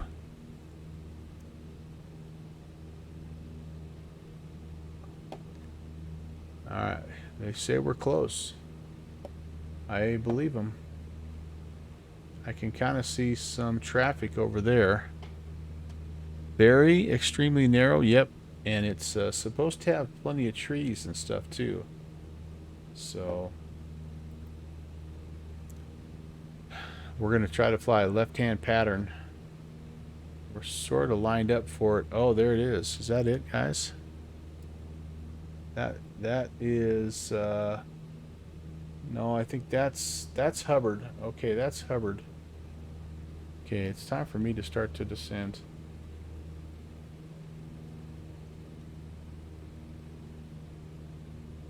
Just a little bit here. I'm guessing that we're right on the edge of this. 35 feet wide. Oh man, nice. We will let's set the heading bug here to, let me just double check here. Runway 32, yep. Let's set the heading bug to 320 so we know. Have a little reference here. Like I say, we're basically runway heading right now, but I'm going to try to fly a true left-hand pattern because I don't see the field yet. And oh, hey, that's nice. Nice little glare, wicked glare.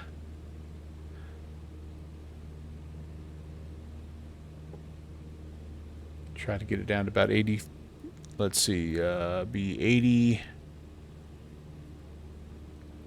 8,600 would be flyover altitude here, roughly. Sorry for the lack of comms, you guys. Radio call, radio call, radio call. Inbound. Dolores Point at 9,000 will be overflying the field and entering left-hand pattern runway 32. Dane's got all of us. Okay, cool. Welcome to Pop Culture. Hey, we've got 211 Oscar Delta, left pattern. Adriano Santos. Thanks for the follow. I think we see the field down there, guys. Oh, yeah. Wow, that's going to be a heck of a deal. I think I'm seeing him twice because VATSIM and multiplayer. Okay, so Dolores Point traffic, Cessna 816, left crosswind runway 32. And I need to be down a little further here, guys. Okay, let's Point 211 Oscar Delta, left crosswind. okay, so he's kind of doing the same thing we're doing here. Ooh, I got a description here. Hang on, guys. I'm sorry, I'm on short final here. Dolores. 211 Oscar Delta, left downwind, clear point. Okay, so I'm going to extend. Oh, it's Scotty coming in. Scotty, were you the description giver there? 18 months. Holy cow, Scotty. Welcome. I'll give you a proper skull here in just a minute. I got somebody on final. I've got somebody on the downwind, so we're going to be... Boy, we're not doing a good job of flying this pattern here. I should not be flying the same... Yeah, so Dolores Point traffic, Cessna 816 on the left downwind. We're going to extend our downwind. We see the landing traffic on short final as well as the other traffic on the left downwind, Dolores Point. Scotty, thank you so much, and good to see you, man. Thanks for stopping by.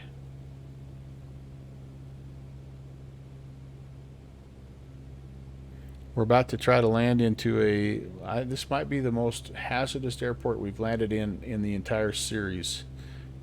I think it's a relative hazard index of 32. All right, so he's turning. I really should wait to hear his turn, but I think I see him turning base. Yeah, so Dolores Point traffic, Cessna 816. It's left base. Dolores Point. Runway 32, Dolores Point traffic. Go ahead, Mel.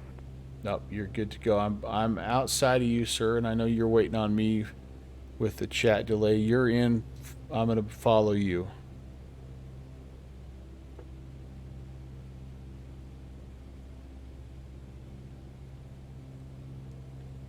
All right, Dolores Point traffic, Cessna 816 on final, runway 32, Dolores Point.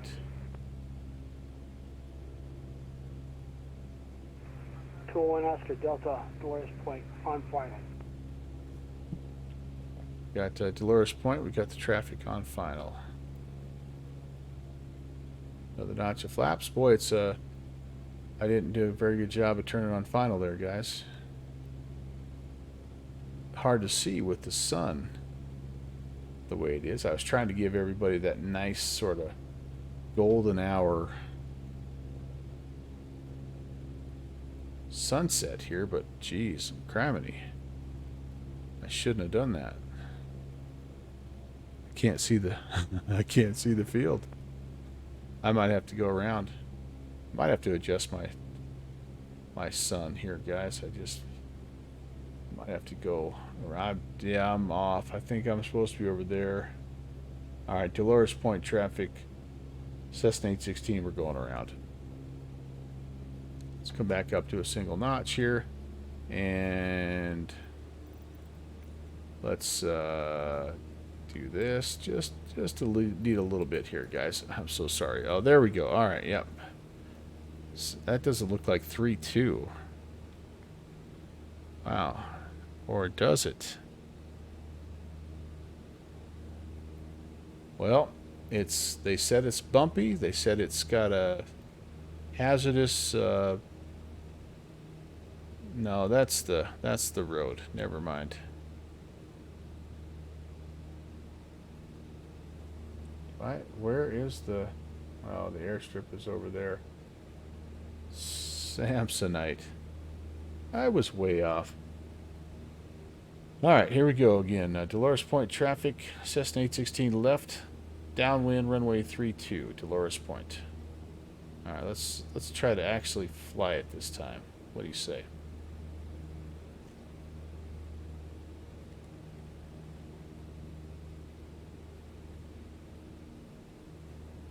I am pretty low right now. I'm only about 500 feet above at this point.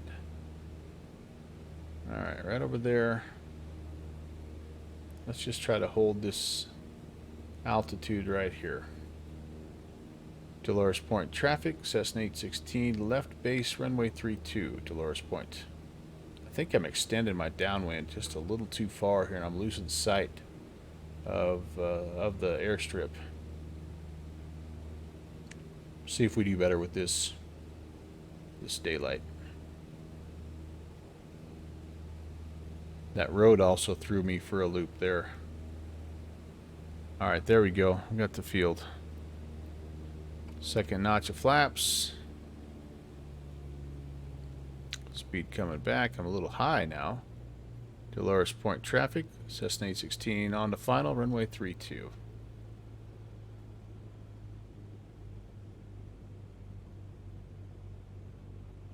Here we go, boys and girls. Let's see how she goes. Is this it? This is it. It might be too high again. Yeah, I'm not gonna make it. I think I'm too high. All right, Dolores Point traffic. Cessna 816 gonna go around. Dolores Point. Yeah, okay.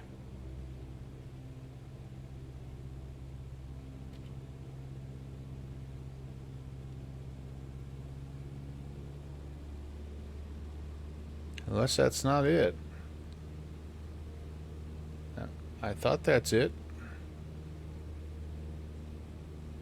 There's a lot of little roads out here, though. It makes it kind of tough. Had to be it.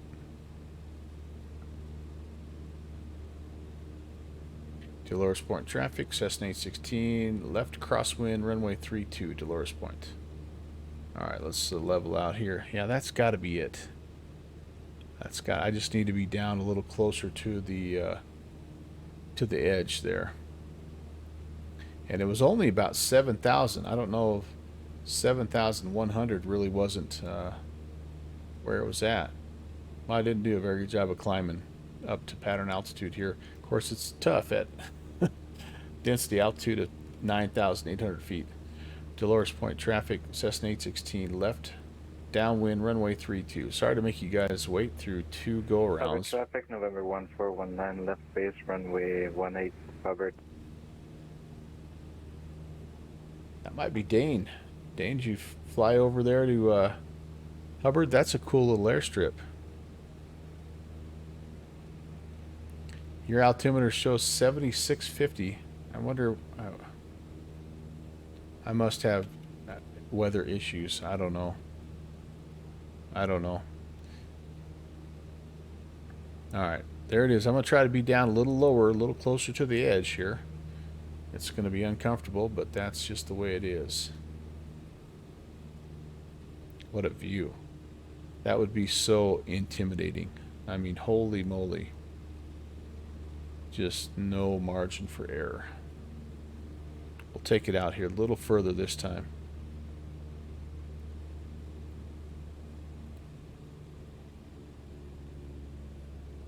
Dolores Point traffic, Cessna 816, left base, runway 32, Dolores Point, 6850. Okay, well, maybe I misread the airport information too. That's a possibility. I thought it said 71, like 7126 or something. I got that number stuck in my head for some reason. All right, there we go. That looks good. That looks pretty good. This is just like one of those Papua New Guinea bush trips, so you don't feel like you just aren't low enough. Dolores Point traffic, Cessna 816 on the final 32, Dolores Point.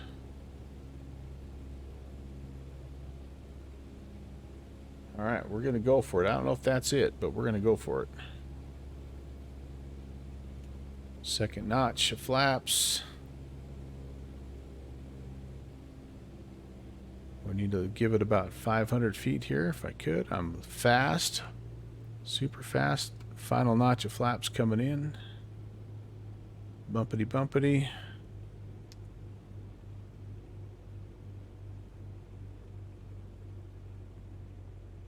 Pretty fast still.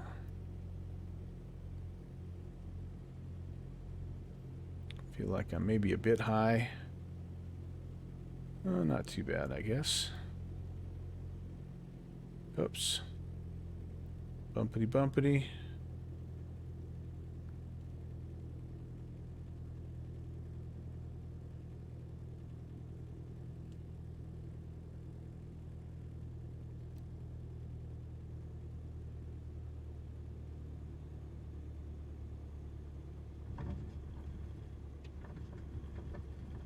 Keep it between the uprights. Well, I don't know if that was the field or not, but that was a lot of fun to land on. Let's hit the brakes before we go off the edge. I don't see any other airplanes over here, so it kind of makes me feel like it probably wasn't the right spot. Oh, maybe there's an airplane up here. I don't know. Oh, you didn't have any ortho over there, Millhouse? Okay. Well, I tell you what, guys. Holy cow. That was fun. That was a lot of fun.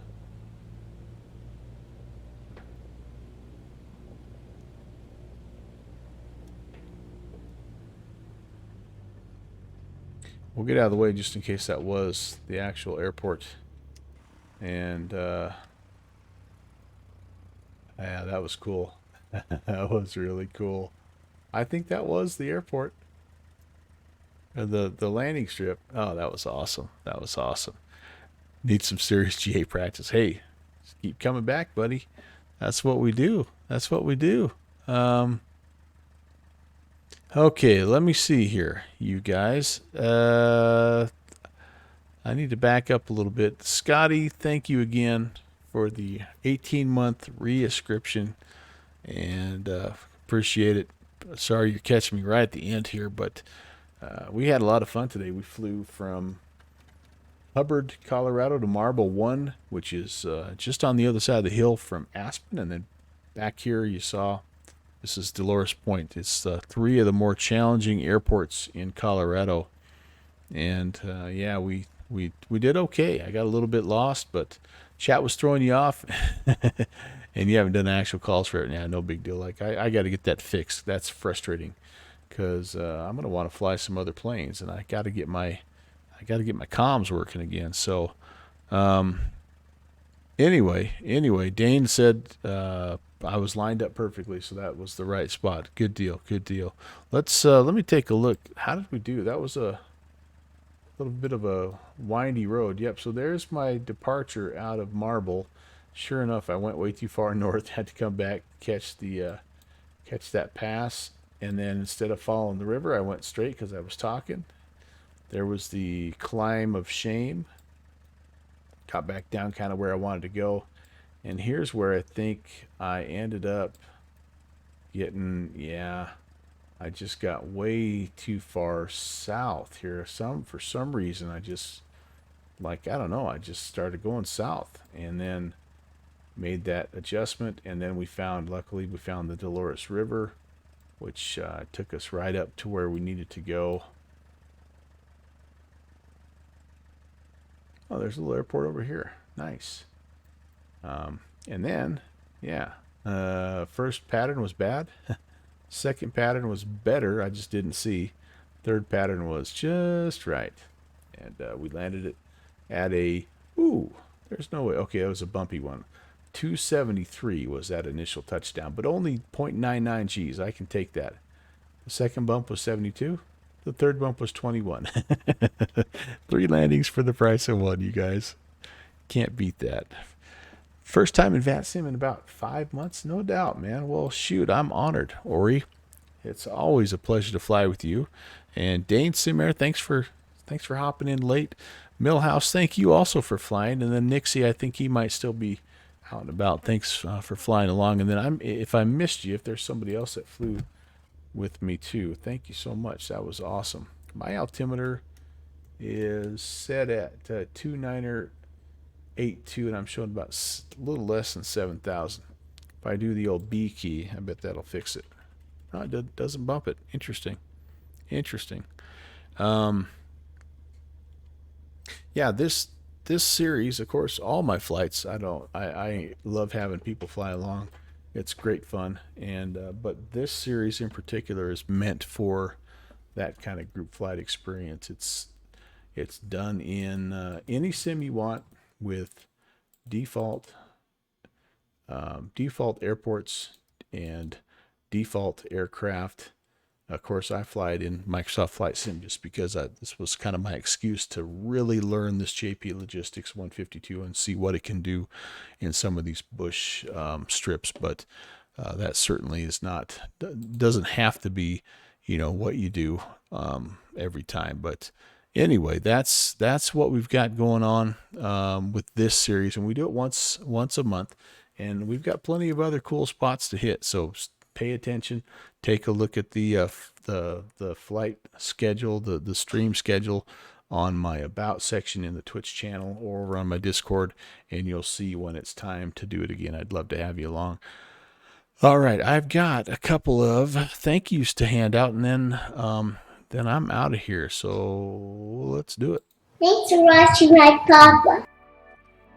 Big thank yous again, Scotty Dahati, the 18-month re-ascription, Titanium Druid, the gifted ascription, and then Hawker coming in with the 8-month re-ascription as well. Iowa Scotsman also re-ascribed at 14 months. So thank you guys so very, very much for those subscriptions.